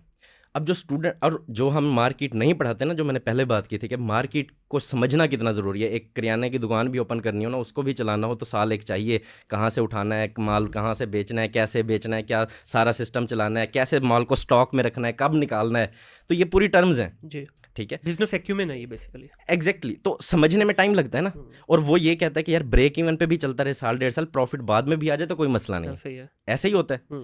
हमारा बच्चा ग्रेजुएशन के बाद उसने कभी मार्केट नहीं देखी, मार्केट में आते ही उसको ये सिखाया गया कि इंटर्नशिप करनी है। वो जैसे ही किसी कंपनी में, अब इंटर्नशिप के लिए आप जॉब, अभी फुल स्टैक डेवलपर की, फ्रंट एंड की, बैक एंड की, किसी भी पोस्ट की जॉब लगाएंगे, आपको हंड्रेड्स ऑफ सीवीज रिसीव होंगी, और जब आप उनको टेक्निकली ऑब्जर्व करेंगे, वो कहेंगे हमें इंटर्नशिप चाहिए। अब इंटर्नशिप वो कंपनी, टेक्निकली जो कंपनीज हैं वहाँ पे इंटर्नशिप या तो उसको मिलती है जिसके पास ऑलरेडी स्किल सेट हो, उसको थोड़ा सा ग्रूम किया जाए। ऐसे भी होता है, लेट्स सपोज आप फ्रंट एंड के ऑलरेडी एक्सपीरियंस है, आपकी अच्छी स्किल सेट है, आपको बैक एंड की तरफ इन्वॉल्व करके आपको मजीद एजुकेट किया जाए और आगे स्किल वाइज बढ़ाया जाए ताकि अपने लिए भी यूज़ करें। अब एक पर्सन जो बिल्कुल यूजेबल नहीं है, जिसको हम कहते हैं ना एक टैलेंटेड बच्चा है, जिसके पास अंडरस्टैंडिंग स्किल्स थोड़ी सी अच्छी होती हैं, जल्दी ग्रास्प करता है, तो जो इंटर्नशिप का इंटरव्यू होता है ना, उसमें सबसे पहली चीज़ यही देखी जाती है कि ये कितना कॉन्सेप्चुअल है, ये कितनी जल्दी पिक करता है। हाँ। सिर्फ एक बेस होती है, उसको पकड़ेंगे। अब जो आपने बात की कि हमारा ये जो आईटी कंपनीज का होता है, इन्वायरमेंट होता है, आप जिस भी आईटी कंपनी में चले जाएं, एक्स्ट्रॉर्डिनरी इन्वायरमेंट है, ऐसे ही जिम भी है, हर एक फैसिलिटी दी हुई है, और 8 घंटे से ज़्यादा हम किसी एम्प्लॉय को बिठा भी नहीं सकते। नहीं बिठा सकते, ऐसे ही है। 8 घंटे सॉफ्टवेयर हाउस के अंदर मैक्सिमम है। 1 घंटा ऊपर जाएंगे, हर डेवलपर का आवरली रेट डिफरेंट है, ऐसे ही उसको पे करना है हमें, और हमें उसमें प्रॉब्लम भी नहीं होती। आईटी कंपनीज को प्रॉब्लम नहीं होती उस चीज़ में, अनलेस अनटिल कि वो अच्छा रिसोर्स है और वो अच्छी परफॉर्मेंस क्रिएट करके दे रहा है और क्लाइंट हमारा सेटिस्फाइड है। बिल्कुल। एक्चुअल जो मेन एक कंपनी का रोल होता है वो ये होता है कि हमारा क्लाइंट सेटिस्फाइड रहे। तो अब जब वो एक रिसोर्स इंटर्नशिप के लिए तैयार करते हैं या हायर करते हैं, उसमें क्या होता है कि एक प्रोजेक्ट होता है। अब हम प्रोजेक्ट्स इस तरह के होते हैं जो 6-8 महीने तक चलते हैं, and same kind of project, same kind of tasks होते हैं उसके अंदर। कि मतलब अगर मैं 15 दिन में किसी एक ऐसे पर्सन को जो थोड़ा बहुत नॉलेज रखता है, उसको थोड़ा सा 15 दिन उसको हेल्प आउट किया जाए, तो उसको same kind of skill set सिखा के उस प्रोजेक्ट से relevant, not complete skill set, project से रेलेवेंट ट्रेन करके 6 महीने उससे उस प्रोजेक्ट पे काम लिया मॉड्यूल जाता पे है, काम करवा लें, ऐसे कह लें। अब जो एक अननोन बंदा है, जो नॉन टेक्निकल है, जिसको कुछ भी नहीं पता, वो जब कंपनी में इन्वायरमेंट देखा, यार वीआईपी इन्वायरमेंट है, अब वो समझने लगता है, अज्यूम करता है हमारा student, I am going for a job, internship is kind of job, it's not like a job. Internship का पर्पज ये है टू लर्न समथिंग प्रैक्टिकली। बल्कि मैं तो ये कहता हूँ कि इंटर्नशिप में you have to give 20-30% extra compare Exactly. To जो जॉबियन आपके पास बैठा हुआ है। डेफिनेटली। अब उसमें क्या होता है, वो जो प्रोजेक्ट होता है, अब वो प्रोजेक्ट के ऊपर काम करता रहता है। अब वो जो ये टर्म बनी हुई है ना 2 साल 3 साल की इंटर्नशिप्स का, उसमें ये होता है कुछ लोग होते हैं जो उसमें सक्सेसफुल, अगर 100 है ना, आउट ऑफ 80 वेस्ट हो जाते हैं दोबारा। उसके पीछे रीज़न है, जब वो एक प्रोजेक्ट के ऊपर काम करता है, क्योंकि उसके पास नॉलेज नहीं है, क्योंकि उसके लिए नई चीज़ है, क्योंकि वो मार्केट में पहली बार आया है। अब उसको 1-2 साल तो मार्केट को समझने में लगने हैं, कंपनीज कैसे वर्क करती हैं, मुझे किस कंपनी को चूज़ करना है, किस कंपनी को चूज़ नहीं करना, मैं यहाँ पे 6 महीने लगा रहा हूँ, मुझे इससे आउटकम क्या मिल रही है, सिर्फ 15 दिन के वो सीखने के अलावा। जब वो 6 महीने बाद उस कंपनी से निकलता है तो वो किसी और कंपनी में वो प्रोजेक्ट है ही नहीं, वहाँ तो पूरा स्किल सेट के अकॉर्डिंग चाहिए, फिर वो किसी और जगह पर ट्राई करेगा। लाहौर के कॉल सेंटर्स में अगर आप सर्वे करें, मैंने किया है, तो भरे पड़े हैं, ग्रेजुएट्स बैठे हुए हैं, बिल्कुल ऐसे और वो ये सोच के जॉब स्टार्ट करते हैं कॉल सेंटर के अंदर भी, it's kind of a temporary job, जब तक मैं अपनी फील्ड में ही नहीं होता। फील्ड में उनके लिए अगर जॉब की तरफ जाएं, तो जो हायरिंग मैनेजर है, रिसोर्सफुल मैनेजर है, वो क्या कहता है, you need to show some experience. Experience होगा तो आपको जॉब देंगे, वो कहेगा आपके पास एक्सपीरियंस होगा तो जॉब देंगे। तजाद आ गया। अब जब वो तसाद आ गया, तो हमें अपने आप को एज अ इंडिविजुअल ये आइडेंटिफाई करना है, जो मेरा पिछला कैरियर चल रहा है, पिछले 22-25 साल का, जब मैं ग्रेजुएट हो रहा हूँ, उस वक्त तक मैंने पर्सनली तौर पे अपने अंदर क्या कैपेसिटी पैदा की है, मैं कहाँ पे स्टैंड करता हूँ। मुझे लगता है इसको थोड़ा सा ना, अगर हम क्लोज करें इस कन्वर्सेशन को, तो मेरा ख्याल में आइडियल सिनेरियो ये बनता है कि आप जब यूनिवर्सिटी में जाएं तो आप थोड़ी सी ज़रा होश के नाखून लें, अपनी डिग्री मुकम्मल करें, उसके साथ साथ जो है ना, देखें हमारे यहाँ जो गैप लेने को भी स्टडी के अंदर जो है ना समझा जाता है कि ये तो निकम्मा बच्चा है, जबकि यूरोप के अंदर गैप पर्पसफुली लिया जाता है या दिलवाया जाता है। आप, मैं समझता हूँ कि साथ साथ एक आधा चले, हर सेमेस्टर के बाद नहीं तो साल में एक आप स्किल बेस्ड कोर्स लाजमी करें साथ। डेफिनेटली। उससे क्या होगा कि eight the end of 4 years आप इस काबिल होंगे कि आपके पास A4 का पेपर भी मिल जाएगा, जिसको हम सो कॉल्ड डिग्री कहते हैं, वो भी मिल जाएगा। ऑन द अदर हैंड आप टेक्निकली इतने स्किल जरूर होंगे कि आप वो इंटर्नशिप वाले प्रोसेस में technical internship, not a beginner level internship. Exactly, technical level पे अगर आप इंटर्नशिप स्टार्ट करेंगे, आपके पास ऑलरेडी कुछ स्किल सेट होगा, तो आपके ग्रोथ के चांसेस हैं। अगर आप as a beginner internship start करेंगे पाकिस्तान के अंदर, सॉरी टू से, बट कोई भी कंपनी आपके लिए कोई एफर्ट नहीं करेगी। वो जरूरत नहीं हुई बात आप वाली कि यार कंपनी अपने कॉस्ट के ऊपर क्यों आपको ट्रेन करेगी, और उस इन्वायरमेंट में जहां आप 6 महीने साल से ज्यादा दिखते ही नहीं हो। ऐसे ही ये भी सबसे बड़ा एक प्रॉब्लम देखने में आता है। अब हमारे पास अक्सर अभी पिछले दिनों हमने हायरिंग की, कोई 10-12 लोगों की हायरिंग हुई है हमारी पिछले कोई 2 महीने में। उसमें जो सबसे बड़ा जो चैलेंज था ना, वो यही था कि भाई कोई बच्चा आपको साल से ऊपर का एक्सपीरियंस का मिल ही नहीं रहा। 4 साल का एक्सपीरियंस है, 4 साल में उसने 6 कंपनियां चेंज की हुई हैं, ऐसे ही है। मैक्सिमम उसने 6 महीने से 8 महीने। मैं इसमें हमेशा ये कहता हूँ, आप दुनिया का बेस्ट रिसोर्स भी हायर कर लेना, वो आपकी एक्सपेक्टेशन के मुताबिक रिजल्ट डिलीवर करने में उसको 3-4-5 महीने लग जाते हैं, क्योंकि नए एनवायरनमेंट में अलाइनमेंट, वो अंडरस्टैंडिंग बिल्ड करना, वो सारा कुछ होता है। हाँ। अब इसमें भी एक चीज़ होती है, अगर हमने रिसोर्स को मेंटेन लेके चलना है ना, आईटी कंपनीज की, अगर मैं आईटी कंपनी में जो स्पेसिफिकली सॉफ्टवेयर इंडस्ट्री में अगर एज अ डेवलपर कोई आपके पास आ रहा है, तो उसकी जो मार्केट को अब अच्छे से समझता है, क्योंकि अब यहाँ पे क्या होता है, हमारे पास एक डेडिकेटेडली सेपरेट एचआर डिपार्टमेंट होता है जिसकी एक एक्स्ट्राऑर्डिनरी कॉस्ट रनिंग, जी वो बिल्कुल कॉस्ट आ रही होती है जो भी हम उसको रन कर रहे हैं, और उसके अंदर टेक्निकल पर्सन्स नहीं होते, उनका सिर्फ एक काम होता है, you have to find identical resource. बिल्कुल ऐसे ही है। और वो रिसोर्स कहाँ से फाइंड करते हैं, लिंक्डइन से, या ऑलरेडी वो देखते हैं कितने एक्सपीरियंस के साथ लोग काम कर रहे हैं, और जो रिसोर्स होगा जो आपको चाहिए, या जो रिसोर्स अच्छा रिसोर्स होगा, वो जॉब नहीं देख रहा होगा, हाँ वो जॉब नहीं देख रहा होगा। बिल्कुल ऐसे ही और जब हम हायरिंग करते हैं स्पेसिफिकली सॉफ्टवेयर में, जब इंटरव्यूज़ होता है टेक्निकली अगर वो हो गया, तो इसमें क्या होता है, हम उनसे एक्सपेक्टेशन पूछते हैं, हम अपनी एक्सपेक्टेशन नहीं बताते कि ये है। सैलरी हम हाँ आपको ऐसे ही देंगे, है। वो पूछते हैं, और उससे ये भी पूछते हैं प्रीवियसली क्या ले रहे हो, अगर हम उसे ज़्यादा ऑफर करेंगे तो वो स्विच करेगा, अगर वो स्विच वहाँ से नहीं करता, उसको ज़्यादा की भी ऑफर होती है, कुछ ऐसे रिसोर्स होते हैं आपके पास जिसको बाहर से ज़्यादा अच्छा वो मिल रहा होता है, बट वो आपके साथ लॉयल और सिंसियर इसलिए भी होता है क्योंकि आप उसको लर्निंग एनवायरनमेंट और वो कंफर्ट जोन आपने दिया हुआ है, जी। वो उसके मुताबिक आपने चीज़ें दी हुई हैं, और जो उसकी एक्सपेक्टेशंस हैं आप उसके साथ मीट करने की पूरी पूरी कोशिश करते हैं। और आईटी में ज़्यादातर जो मैंने रिसोर्सेज देखे हैं ना, वो पैसे से ज़्यादा ना इन्वायरमेंट को पसंद करते हैं, जहाँ वो डेफिनेटली थोड़ा सा उनके लिए मोनोटोनस हो जाती हैं चीज़ें, वो छोड़ देते हैं। एक रिसो अब आईटी में देखें ना, एक डेवलपर आ रहा है 3 लाख पे आ रहा है, 5 लाख, 15 लाख, 20 लाख पे आ रहे हैं, अब उनको इन्वायरमेंट नहीं चाहिए अच्छा, हाँ ऑफ कोर्स ऐसे ही है। तो हमें प्रोवाइड करना पड़ेगा। और उसके अलावा अगर हम देखें इस चीज़ को थोड़ा सा ब्रॉडर विजन में, तो ये जितने भी रिसोर्स हैं, सबसे पहले ये देखेंगे कि जो जिस कंपनी में मैं जा रहा हूँ उसका माइंडसेट क्या है, थिंक टैंक क्या है, हम्म, मुझे लर्निंग पॉइंट ऑफ व्यू से क्या फ़ायदा मिलेगा, और प्रोजेक्ट क्या है इनके, ऐसे ही है। क्या वही प्रोजेक्ट्स हैं जो मैं पिछले 5 साल से कर रहा हूँ, या कुछ नई चीज़ है मुझे सीखने को मिलेगा। हम्म, जब आप एज अ हायर पोस्ट पे आप देखेंगे जितने भी सीईओज हैं या फाउंडर्स हैं, टेक्निकली वो स्ट्रांग होते हैं, और हम्म, इतने स्ट्रांग होते हैं कि अपनी टीम से वो अच्छा लीड करते हैं, ऐसे ही है। और वो उनको कुछ ना कुछ नॉलेज प्रोवाइड करते हैं, ट्रू। वो गेन करते हैं। हम्म, जब तक आप उसको वो गेन और उसको कंफर्ट लेवल नहीं देंगे तो उसका नॉलेज इंक्रीज, क्योंकि ये समंदर है, हम्म, जितना बढ़ना चाहे बढ़ सकते हैं, बिल्कुल ऐसे और ही। जितना आप स्पेंड करेंगे, तो एक रिसोर्स को जब नज़र आता है ना, मेरा यहाँ पे एक्सपीरियंस भी बढ़ रहा है, और जो अच्छा रिसोर्स होता है तो कंपनी उसको क्या करती है, ये नया टूल आया है, ये नई लैंग्वेज आई है, इसको सीखो, अपनी टीम को ट्रेन करो, और नए प्रोजेक्ट्स हमने इस पे उठाने हैं, बिल्कुल ऐसे ही है। तो वो रिसोर्स फिर आपके साथ लंबा चलता है। बिल्कुल एक तो और बड़ा ये रिसोर्स क्रिटिकल, अटेन करने का आपके पास है कि आप बिल्कुल इससे कर ऐसे ही एक सकते और बड़ा क्रिटिकल पॉइंट है जिस पे मैं चाहूँगा कि आपका इनपुट लिया जाए। आईटी इंडस्ट्री के अंदर एक और बड़ा इशू आ रहा है, रिसोर्सेज की हायरिंग फायरिंग चलती रहती है। आपने एक रिसोर्स रखा, डेफिनेटली उसने जो आपसे डिमांड की, जिस तरह भी आपकी सारे टर्म्स एंड कंडीशन तय हो गई। हैं। अब एक एथिकल कंपनी जो है, अब हम लोगों की ये प्रैक्टिस है कि हम कभी भी ये रिकमेंड नहीं करते या ऐसा ऐसा रिसोर्स नहीं रखते जो कहेगा भाई मैं ऑलरेडी जॉब पे हूँ और उनको मैं बगैर नोटिस के ही आपके पास अगले दिन आने के लिए तैयार। वो हमें ऐसे ही इंडिकेशन हो जाती है कि यार ये वहाँ अगर 2 नंबरी कर रहा है, कल को आपके। डेफिनेटली आपने एक रिसोर्स रखा, उसने आपको 30 दिन का नोटिस दिया।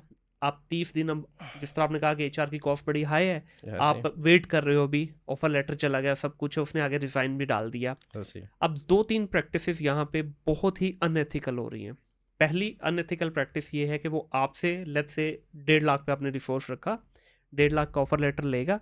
अब वो यहाँ रुकेगा नहीं, ऐसे ही है रिसोर्स वो मुंह मारता फिर रहा है मार्केट में, ऐसे ही है आपका ऑफर लेटर दिखा के पिछली जगह से अच्छा वो ले रहा था 1.20, हम्म, आपके पास वो आया 50 में, 30 ऐसे ही का जम मिल गया। ऐसे अब ही वो 4 जगह और मुंह मारेगा, वो ऑफर लेटर दिखा के कहीं ऐसे ही है 70-80 पे कहीं पे भी उसको मिल जाएगा, वो चला जाएगा। देखिए एक ये अनएथिकल प्रैक्टिस। बिल्कुल ऐसे ही है दूसरी अनएथिकल प्रैक्टिस ये है कि आपकी एक टर्म्स एंड कंडीशन तय हो गई कि यार आप 30 डेज के बाद ज्वाइन कर रहे हो, 31st डे आपका मेरी कंपनी में होगा। ऐसे ही है अच्छा, वो 30 दिन तक आपके साथ कम्युनिकेशन में भी है, ऐसे ही है आपको बता भी रहा है, I'm जैसे available 31वां दिन आएगा, नो मैं शो, अवेलेबल नहीं हूँ नो शो। ऐसे ही अब वहां पे उसका आप देखें, आपका पूरा महीने से आप इंतजार कर रहे हो, आपने उसकी ऐसे ही है पोजीशन के लिए जगह बनाई है, आप चीजें लाइन कर ऐसे रहे हो। ही मेरे साथ हुआ परसों, एक रिसोर्स ने ज्वाइन करना था। ऐसे ही है अब ये इमेजिन के 1.5 लाख वाला रिसोर्स है, बच्चा नहीं है। ऐसे ही है 1.5 लाख का मतलब है कि एक डिफरेंट ऐसे ही है एक्सपीरियंस वाला रिसोर्स। सर हमने एग्जैक्टली उसका, उसने 25 दिन का नोटिस पीरियड बोला था, 25 दिन उसने कहा, 24वें दिन उससे बात हुई, उसने कहा जी मैं परसों ज्वाइन कर रहा हूँ।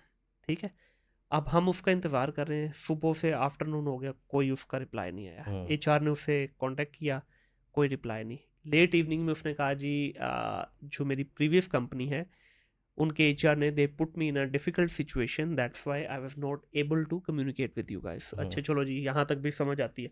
अब वो भाई साहब कह रहे हैं जी मुझे प्रीवियस कंपनी कह रही है कि हमें रिसोर्स नहीं मिला, अब आप 2 हफ्ते और दें हमें। ऐसे ही और मैसेजेस की उसकी टोन से पता चल रहा है कि वो इज प्लेइंग समवेयर एल्स। हम्म तो इसके बारे में क्या कहेंगे? बड़ी नॉन एथिकल प्रैक्टिसेस चल रही है देखिए मार्केट में। इसमें सबसे पहली चीज़ ये है इमेच्योरिटी। हाँ आप यार लेकिन अपने देखिए काम के साथ 5 6 साल 7 साल वाला बच्चा जो वही आपसे चीज़ है। 1.5 2 लाख मांग रहा है वो मैं मिच्योर वही तो होना कहता हूँ ना, चाहिए ना। वो कहते हैं ना, हमने हमने शुरू से जब 5वीं 6ठी क्लास से हमने सुनना शुरू किया था, लालच बुरी बला है। हाँ ठीक है?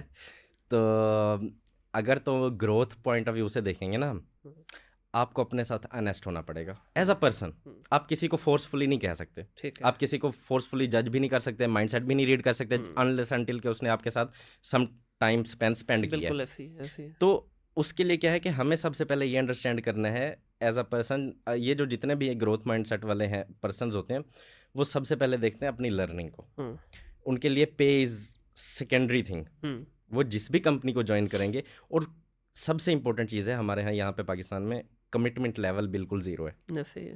ये कमिटमेंट नहीं है ना हम्म, आपने।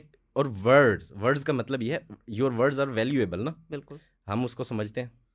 जब तक जो इंसान, अब देखें ना, जॉब्स तो करते हैं हम्म, ये वो लोग होते हैं जो जॉब्स ही करते रहेंगे, कंपनी स्विच ही करते रहेंगे, अनलेस अनटिल के वो हर जगह पे वो ऐसे ही घूमते रहेंगे। हम्म, कभी भी वो एक ना अपनी टीम बिल्ड कर सकेंगे, ना ही वो कभी इन प्रैक्टिसेस में आएंगे, ना ही वो कभी कमिटमेंट शो करेंगे, ना ही वो अपने अपने साथ ऑनेस्टी नहीं है ना। हम्म, तो आपका नुकसान नहीं किया, हम्म, नुकसान उनका अपना हुआ है। हाँ, हाँ, आपको एक हमारा शॉर्ट टर्म फ्रस्ट्रेशन क्रिएट नुकसान है। हुई, शॉर्ट टर्म क्रिएट हुआ, और ये आपके लिए बेटर था हाँ कि बिल्कुल। उसने अभी कर दिया। हम्म इन ब्रॉडर विजन अगर देखें आगे जाके, हो सकता है वो आपके लिए कुछ और क्रिएट कर देता, फ्रस्ट्रेशन क्रिएट कर देता, हाँ कोई इशू क्रिएट कर देता, तो वो आपको पहले पता चल गया।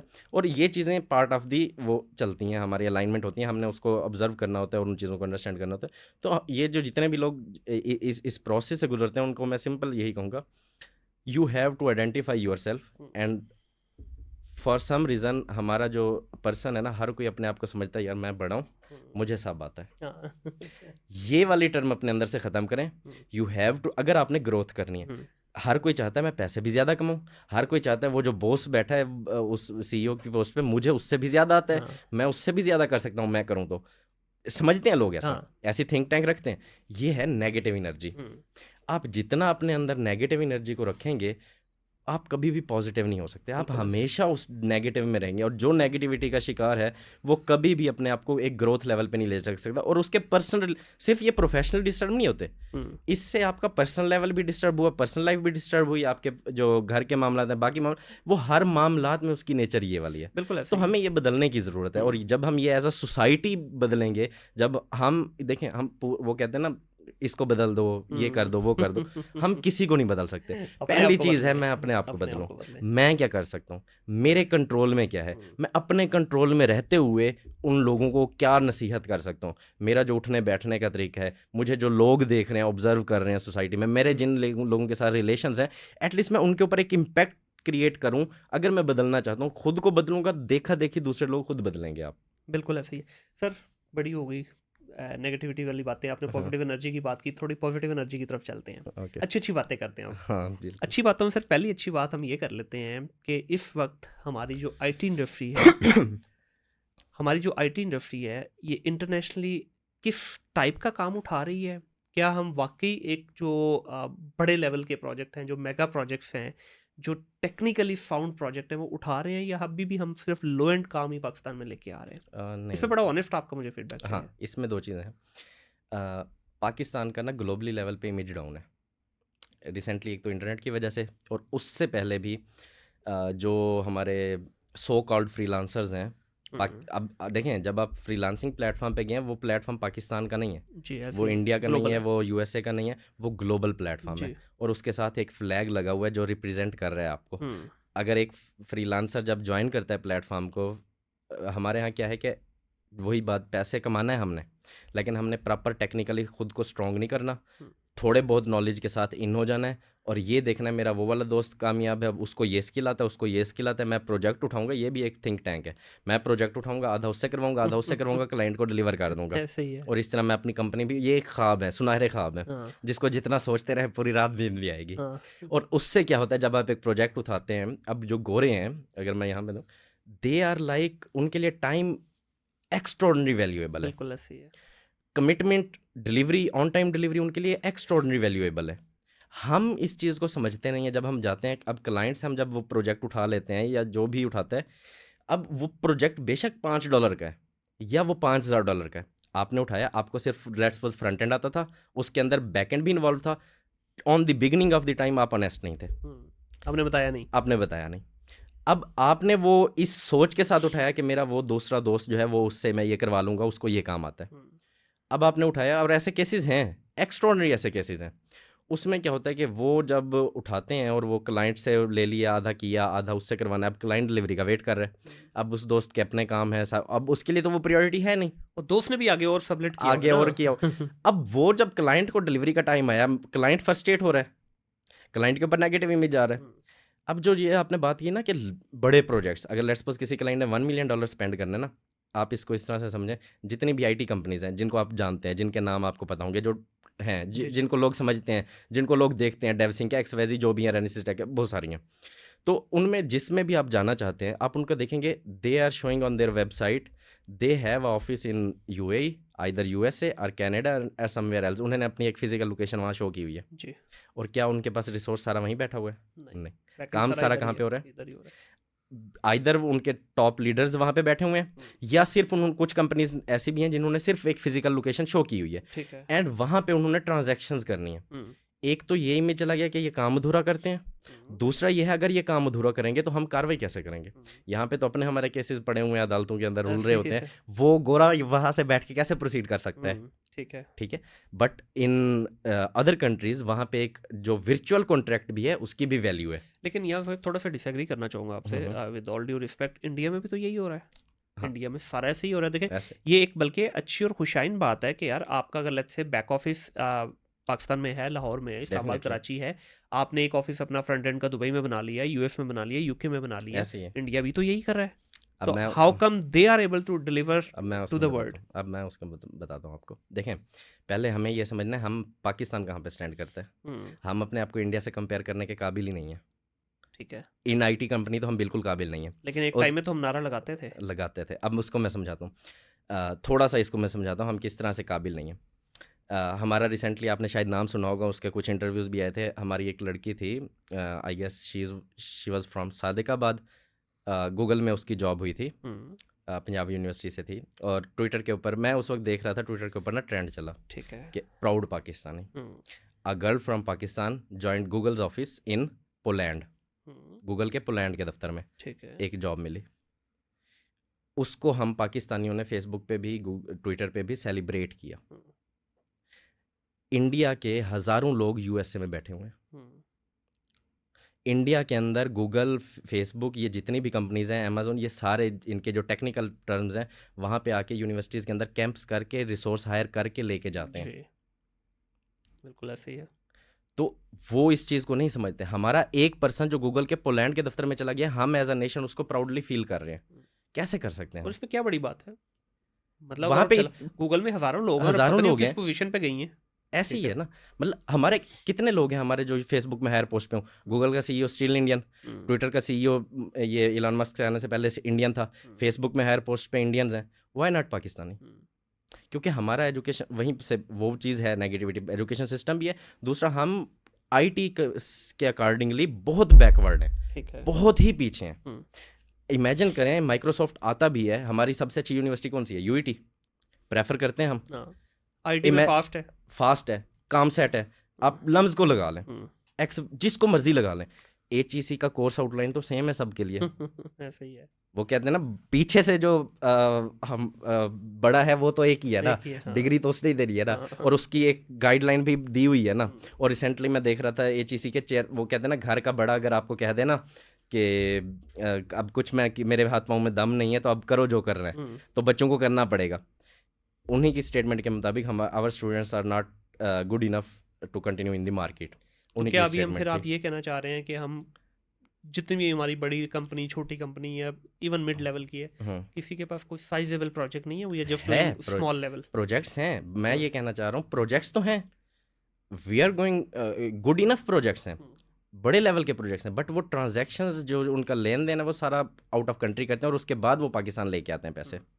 और अब जो सिचुएशंस क्रिएट कर दी गई हैं उसके अकॉर्डिंग क्या हो रहा है कि ये पूरी की पूरी कंपनीज ही लोग शिफ्ट करने के चक्कर में। बल्कि इस पर भी बात करना चाहूँगी, ये जो भी फायरवॉल का पीछे पूरा 1 महीना पूरा एपिसोड चली है, इसको आप किस तरह से देखते हैं from the technical point of view, not from the criticism point of view?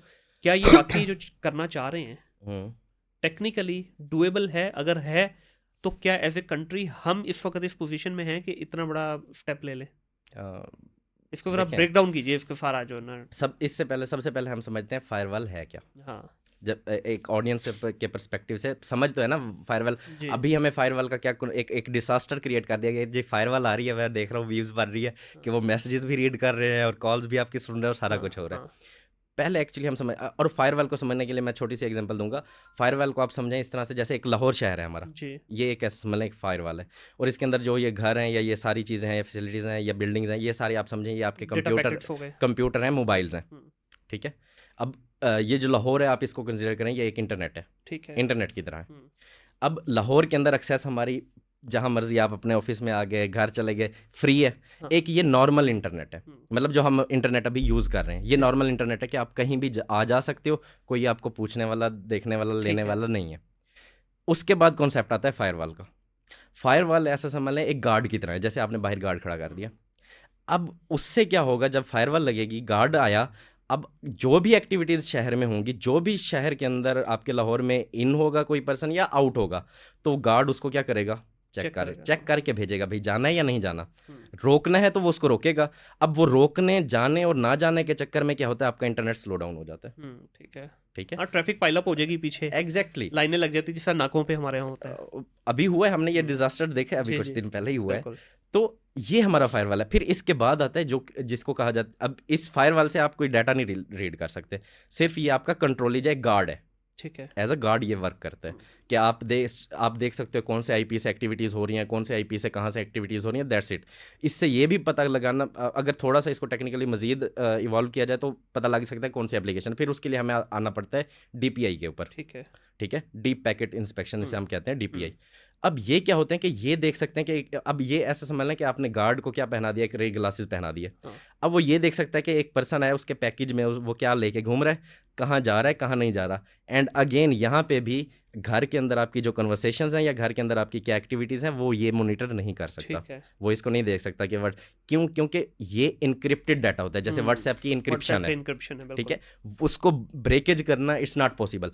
इससे क्या होता है, डीपीआई से वो ये देख सकता है कि ये एक्टिविटी व्हाट्सएप से हुई है, ये एक्टिविटी यूट्यूब से हुई है, ये एक्टिविटी ट्विटर से हुई है, ये चीज़ इससे हुई है, ये चीज़ इससे हुई है। ठीक है। और इस चीज़ को अगर हमने ब्रेक इवन पे लेके आना है या इसको ब्रेक करना है, हम चाहते हैं इससे हम निकल जाएं, उसके लिए फिर हम टर्म लेके आते हैं वीपीएन की। ठीक है। फिर हम वीपीएन की तरफ जाते हैं, जो कि हम ने अभी सुना भी होगा कि वीपीएन और इसके लेकिन नहीं ज़ोएब, यहाँ पे मेरा सवाल ये है कि ये जो सारा ड्रामा हुआ, इसके पीछे जो थॉट प्रोसेस था वो यही था कि चंद एक लोग हैं जिनका ताल्लुक एक स्पेसिफिक पार्टी से है, वो इंतशार फैलाते हैं इंटरनेट पे।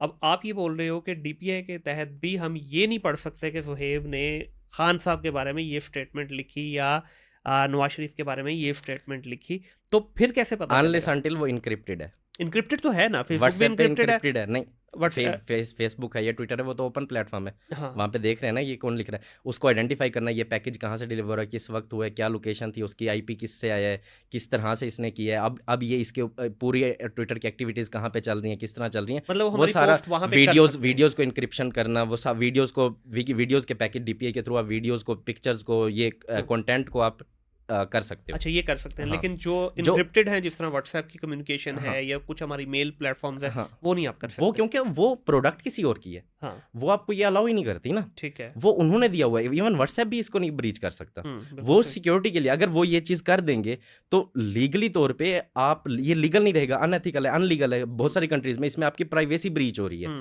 प्राइवेसी ब्रीच यूरोपियन कंट्रीज में अगर आप देखें, वहाँ पे प्राइवेसी का बहुत बड़ा कॉन्सेप्ट है। हाँ, ऐसे ही है। आप ये वहाँ पे देखें, उनके लॉज के अंदर भी ये चीज़ है कि अगर आपने कोई एविडेंस इलीगली अटेन किया है, मतलब किसी के मोबाइल से आपने लिया है एक एविडेंस, जी। एक मर्डरर है लेट्स सपोज, वो एविडेंस काउंट नहीं होता। बिल्कुल सही है। कोरियन कंट्रीज में अगर हम देखें या बाकी जापानीज, वहाँ पे ये एक लॉ का पार्ट है, तो आपको एविडेंस भी लीगल वे में कलेक्ट करना है। ठीक है। तो यहाँ पे अब फायरवॉल से क्या होगा, हमने जो किया, हमने गलती एक की है कि हम बेसिक्स अप्लाई नहीं की। ठीक है। बेसिक का मतलब क्या है, आप एक प्रोसेस होता है, हर चीज़ का एक प्रोसेस होता है। हमने क्या लिया कि देखा कि चाइना के पास फायरवॉल है, चाइना के पास पड़ी हुई है, हम उठा के एज इट इज़ लाएंगे, पाकिस्तान में रखेंगे और इम्प्लीमेंट हो जाएगी।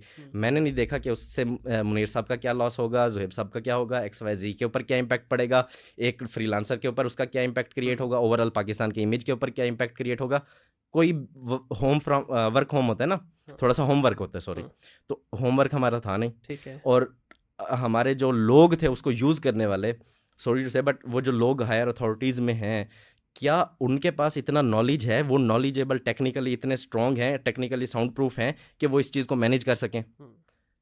अगर वो इस काबिल नहीं है तो क्या टेक्निकली साउंड पर्सन एक बैठा है जो इस चीज़ को मैनेज कर रहा हूँ? हमें तो नहीं पता, होना चाहिए ना, हमें तो नहीं पता। जो लोग हैं टेक्निकली बहुत अच्छा सर्व कर सकते हैं, उनको आगे आना ही नहीं है ज़्यादा, वो नहीं है अवेलेबल, उनको वो डिजर्विंग सीट के ऊपर नहीं है वो। तो जब वो नहीं होंगे तो उससे डिज़ास्टर क्रिएट होगा। जब डिज़ास्टर क्रिएट होगा तो फाइवर जैसा प्लेटफॉर्म जो है आपको वो देखें, अब फाइवर ने जो कहा कि भाई आपका पाकिस्तान से आप काम ना करो, क्लाइंट्स को कहा, फाइवर का रेवेन्यू कहाँ से जनरेट होता है? क्लाइंट से होता है। और जो हम फ्रीलांसर्स अगर काम कर रहे हैं लेट्स सपोज, तो उनको भी कौन पे कर रहा है? क्लाइंट पे कर रहा है। तो फाइवर की टॉप प्रायोरिटी क्या होगी कि अपना क्लाइंट सिक्योर करना, और ऑन टाइम डिलीवरी नहीं होगी। और जब हम VPN की तरफ जाएंगे, और एक फाइवर, अब एल्गोरिदम्स होते हैं इसके अंदर लिखे होते हैं, वो मॉनिटर कर रहे होते हैं कि यार ये लोग थे पहले इस IP से आ रहे थे, अब ये कोई नॉर्वे से आ रहा है, कोई UAE से आ रहा है, कोई इधर से आ रहा है, ये कैसे पॉसिबल है? अच्छा, इसमें एक और प्रॉब्लम भी हुई ना कि हम स्मार्ट भी तो इतने ज्यादा बनते हैं ना ऐसे कि ही है। अब VPN का क्या है कि वो उसमें भी मल्टीपल लोकेशंस आती हैं। अब हमने उसमें भी खेला खेली की ना, ऐसे ही कभी हमने UAE का लगा दिया, कभी UK का लगा दिया, कभी USA। वो सिस्टम परेशान हो गया भाई, इतना बंदा ऐसे- डायनेमिक है कि रातों रात ये ट्रेवल कर रहा है। अब वो भी बेचारे, देखें, उनका कसूर नहीं है। हाँ हाँ, अब ऐसे ही देखें, है। एक पर्सन है, अब फ्रीलांसर की अगर जर्नी को समझे ना, मैं तो बड़े डीपली अंडरस्टैंड करता हूँ। मेरे पास ऐसे मैसेजेस रिसीव हुए हैं जो स्टूडेंट्स रो रहे हैं। हाँ, 2-2 हज़ार की जॉब्स गई हैं लोगों की, मेरे पास है वो 3-3 हज़ार डॉलर की वो जॉब चली कह गई रहे हैं कि बच्चों की। सर क्या करें हम, हाँ, इतनी एक क्लाइंट को लेके आना। आप ये समझें, जब एक बच्चा फ्रीलांसिंग स्टार्ट करता है ना, बड़ी उम्मीद, दिन रात वो मेहनत करता है, अपनी गिग को मेंटेन करेगा, कंटेंट लिखेगा, पिक्चर्स बनाएगा, फिर हर आधे आधे घंटे बाद देखेगा कोई व्यू आया है, कोई हाँ। क्लाइंट आया है, कोई ऑर्डर आया है, फिर उसको एक ऑर्डर आता है, फिर वो उस ऑर्डर को डिलीवर करता है, फिर एक और ऑर्डर आता है, फिर एक बड़ा क्लाइंट आता है, फिर वो उसको मिच्योर करता है, फिर उसके साथ काम करता है, कम्युनिकेशन बिल्ड करता है, इतनी मेहनत करता है कि अब वो क्लाइंट की वजह से उसका घर चल रहा है। उसे पता है कि अब ये क्लाइंट मेरे पास इतने महीने तक रहेगा, उसका एक सिस्टम बना हुआ है, और ओवरनाइट वो सिस्टम खत्म हो गया। ऐसे ही है। मतलब ओवरनाइट आप ऐसा समझ लें कि ये आपका सिस्टम खत्म है, एक दफा सर पकड़ के नहीं बैठेंगे हम। हिल जाता है बंदा जी, और हिल जाता क्या आपके हर एक पर्सन के अंदर ये वाली कैपेबिलिटी, ये वाला स्टेमिना है कि वो दोबारा फिर से उठे?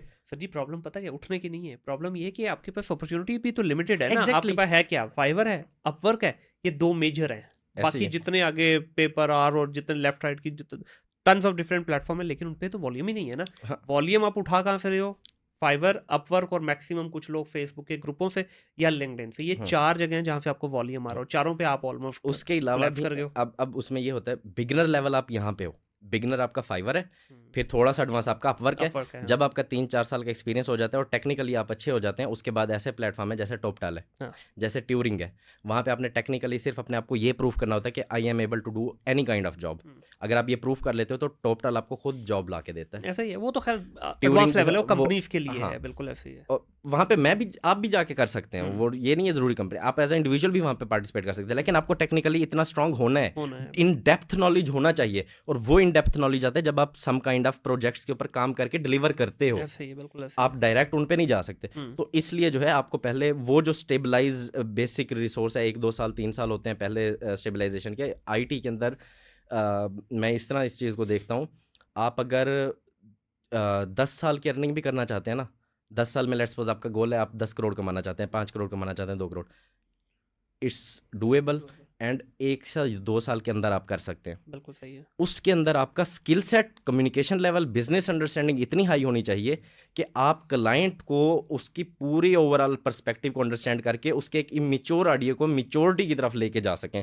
क्योंकि जब आप, और उस वक्त आपके पास एक पूरी IT कंपनी इस्टेब्लिश होगी, बिल्कुल ऐसे ही है। ठीक है, क्योंकि क्लाइंट जब एक कंपनी को पकड़ता है, आईटी कंपनी को, तो वो ये नहीं देखता कि मुझे डेवलपर चाहिए, उसे पता है इसके पास डेवलपर है। अगर उसे डेवलपर चाहिए तो वो अपवर्क, फाइवर से जाके सिंगल डेवलपर से काम ले सकता है। जब वो एक कंपनी को ले रहा है और उसके सीटीओ या सीईओ के साथ मीटिंग करता है, तो उसका वो बिजनेस नॉलेज देखता है कि ये मेरी प्रोडक्ट को समझ रहा है। बेसिकली हम इसे प्रोडक्ट कहते हैं, जैसे यहाँ पे हमारा है अमेजोन कर लो, शॉपिफाई कर लो, ये एक प्रोडक्ट की तरह है। अब इस प्रोडक्ट को मिच्योर कैसे करना है, टेक्निकली साउंड कैसे बनाना है, सिक्योरिटी कैसे इसमें ऐड करनी है, किस तरह से इसको मार्केट के अंदर लेके आना है कि एक इम्पैक्ट क्रिएट करना है। तो वो चीज़ें जब मेरे अंदर 10 साल के एक्सपीरियंस से आ जाएंगी तो मैं वो अर्निंग 1 या 2 साल में कर सकता हूँ। लेकिन पहले मेरा फोकस होना चाहिए कि मुझे स्किल्स के ऊपर ग्रिप करनी है, ना सिर्फ कि मुझे टूटी फूटी स्किल्स के साथ मार्केट में इन हो जाना है। ऐसे ही बिल्कुल, फिर आपको प्रोजेक्ट भी टूटे फूटे मिलेंगे। अच्छा, फिर मुझे ये बताइएगा कि इस वक्त हम एज ए कंट्री किस किस्म के प्रोजेक्ट्स ज़्यादा ले रहे हैं? जिस तरह अभी इंडिया है, इंडिया का .NET न्यूक पे .NET के ऊपर बड़ा हाथ सेट है। हमारे पास किस किस्म के कौन सी टेक्नोलॉजीज ऐसी हैं जिसमें ज़्यादातर हमारे कंपनीज को काम मिल रहा है? इस वक्त जो है ब्लॉकचेन, ठीक है, जिसमें एक्स्ट्रॉर्डिनरी पोटेंशियल है। ठीक है। ब्लॉकचेन के ऐसे ऐसे प्रोजेक्ट्स हैं जो $1 मिलियन प्लस हैं। नहीं, पोटेंशियल की बात नहीं कर रहा मैं। बात अच्छा। कर रहा हूँ जो हमारी कैपेबिलिटी है, हमने अपने आप को एज ए Exactly, मैं अपनी आईटी बात कर रहा कंपनी जो ट्रेंड किया ऐसे है। की है। ठीक है, हमारे ऐसे कंपनीज हैं, इवन हम खुद ब्लॉकचेन के बहुत सारे प्रोजेक्ट्स पे काम कर रहे हैं और ठीक है, डिलीवर किए हैं। ठीक है। और स्पेसिफिकली एआई के ऊपर अब शिफ्ट हो रहे हैं। हम्म, एआई के अंदर बहुत सारी एडवांसमेंट आ रही है, एआई के अंदर बहुत सारी चीज़ें जो प्रोजेक्ट्स लेके आ रहे हैं और उसके ऊपर ट्रांसफॉर्मेशन हो रही है। हम्म, ये 2 ऐसे चीज़ें हैं। और फुल स्टैक तो है ही है ना, ठीक है। वो तो ऑलरेडी चल रहा है, काफ़ी टाइम से चल रहा है। ऐसे हम्म, ई कॉमर्स हो, मन स्टैक हो गया, ये वाली टेक्नोलॉजीज़ के ऊपर। बट जो ब्लॉकचेन और एआई के प्रोजेक्ट्स हैं, दे आर स्केल वाइज भी हम्म, और ग्रोथ वाइज भी, और एक कंपनी के लिए भी वो ऐसे प्रोजेक्ट्स हैं कि जो आप ग्रो कर सकते हैं। और वो ऐसे प्रोजेक्ट्स हैं जो आपके लिए चलते हैं 2 साल, 4 साल, 6 साल के प्रोजेक्ट्स होते हैं, ठीक है। और वो क्लाइंट आपके साथ इतनी देर तक चलते हैं। और ज़्यादा मार्केट किससे काम उठा रहे हैं हम? यूएस से? डिफरेंट है, जर्मनी से भी हैं, यूएस से भी हैं, आप यूक्रेन से देखें बहुत काम है वहाँ पे, ठीक है। आप फ्रांस से देखें वहाँ पे बहुत है, आप देखें कंट्री का नाम नहीं, ऑस्ट्रिया। ऑस्ट्रिया, हाँ ठीक। बिल्कुल। यूरोप तो में तो लेकिन यो- लैंग्वेज का इशू नहीं आ रहा ज़्यादा।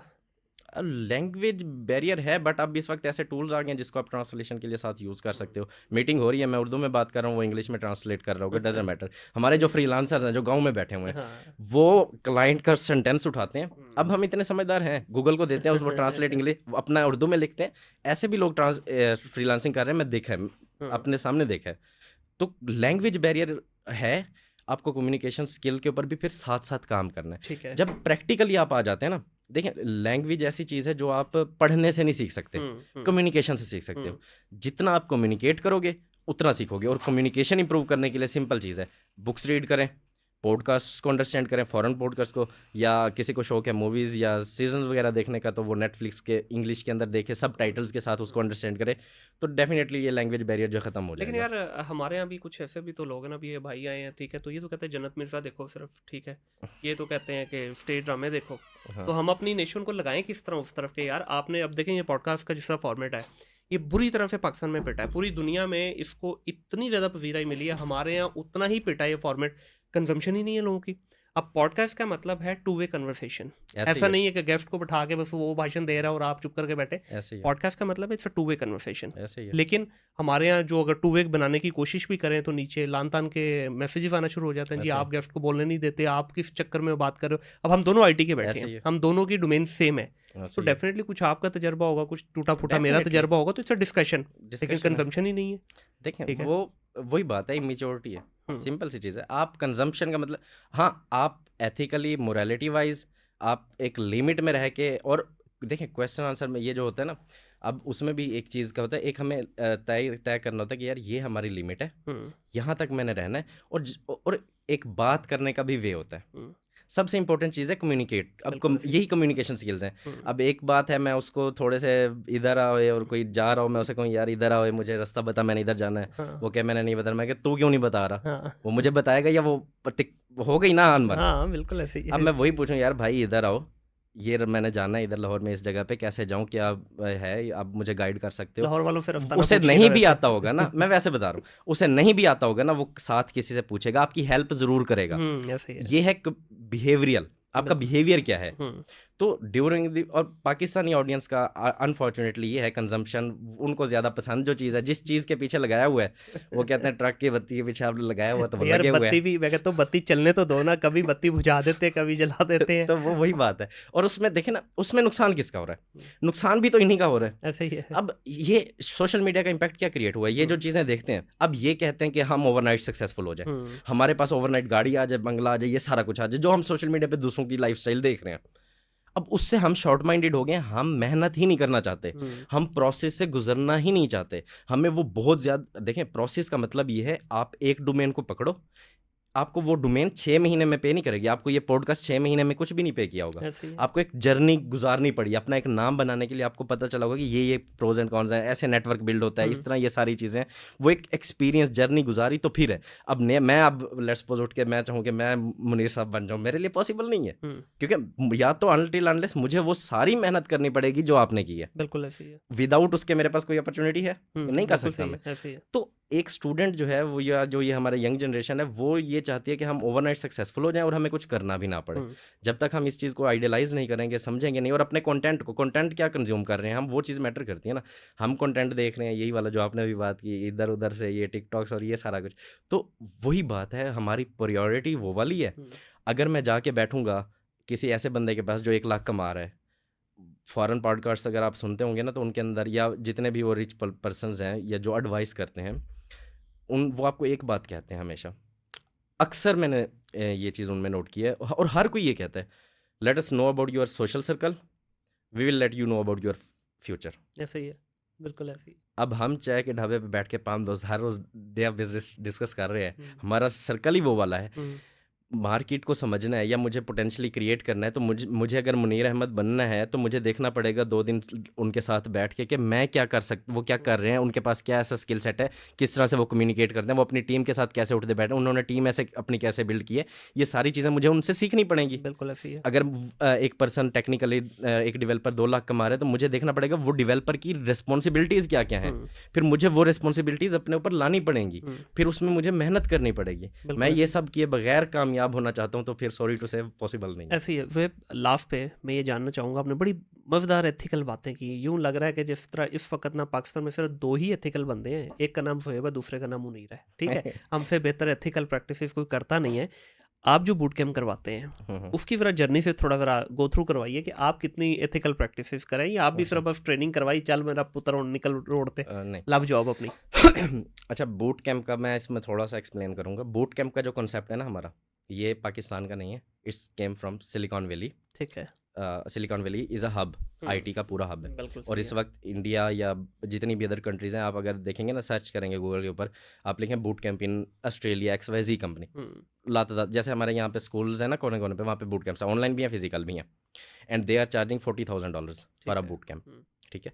और अल्हम्दुलिल्लाह मेरे पास यहाँ पे यूके से भी और ऑस्ट्रेलिया से भी स्टूडेंट्स आए हैं जो यहाँ से ट्रेन होकर वापस वहाँ पे ऑस्ट्रेलिया और यूके में हैं और अच्छा आप कितना चार्ज करें बूट कैंप का? बूट कैंप का हम चार्ज कर, फर्स्ट हमारा ट्रायल मंथ होता है, ट्रायल मंथ हम फ्री ऑफ कॉस्ट रखते हैं। आफ्टर ट्रायल मंथ हम 1 ईयर का चार्ज करते हैं अराउंड 250,000। या ठीक है। उसमें हमारा बूट कैंप का ये पर्पज़ नहीं है कि हमने 2 दिन के लिए करना है, हमने उसको लेके चलना होता है पूरे साल के लिए, Monday to Friday regular sessions के अंदर। ठीक है। फिर उसमें हमने जो चीज़ की है, हमारे यहाँ अनफॉर्चुनेटली जो बूट कैंप का एक कॉन्सेप्ट आया था, उसमें ये हुआ, हमने शॉर्ट कोर्सेज को बूट कैंप का नाम दे दिया। Short courses is not a boot camp, और 2-3 महीनों में आप एक स्किल के ऊपर मास्टर नहीं हो सकते। It's a journey basically journey, you are saying right. तो इस जर्नी के ऊपर गुजारने के लिए आपको एक सर्टन लेवल की मेहनत चाहिए, और सर्टन लेवल की आपको गाइडलाइन प्रोवाइड करनी है, और सर्टन लेवल को आपको पूरा अपना कोर्स आउटलाइन डिज़ाइन करना है। ठीक है। वट आई डिड, मैंने 400+ प्रोजेक्ट्स को सिंक किया इस तरह से कि एक स्टूडेंट जो हमारे पास डे 1 से आता है और जब वो डे एंड गुजारता है, एंड इसमें मैं मज़ीद क्लियर करूँ, ये जो स्किल सेट है ना, इसको हम टाइम के साथ कंज्यूम नहीं कर सकते। बिल्कुल सही है। हमने 1 ईयर कहा हुआ है, बट ड्यूरिंग दी जैसे ही हमारे पास स्टूडेंट है उसे बता देते हैं 1 ईयर इज़ एवरेज। आप करना चाहो 9 महीनों में कर लो, करना चाहो 2 साल में करो। ठीक है। हमारी एक रिस्पॉन्सिबिलिटी है, जब आप यहाँ से जो सीखोगे उसके ऊपर आपकी ग्रिप होगी। ठीक है। सबसे इंपॉर्टेंट चीज़ है ग्रिप्ड स्किल सेट। अगर आपका ग्रिप्ड स्किल सेट है तो आप मार्केट में अपने आप को मनवा सकते हो और अपने आप को इंट्रोड्यूस करवा सकते हो। अगर आपका ग्रिप्ड स्किल सेट नहीं है तो आप उस चीज़ को इंट्रोड्यूस नहीं कर सकते। ठीक है।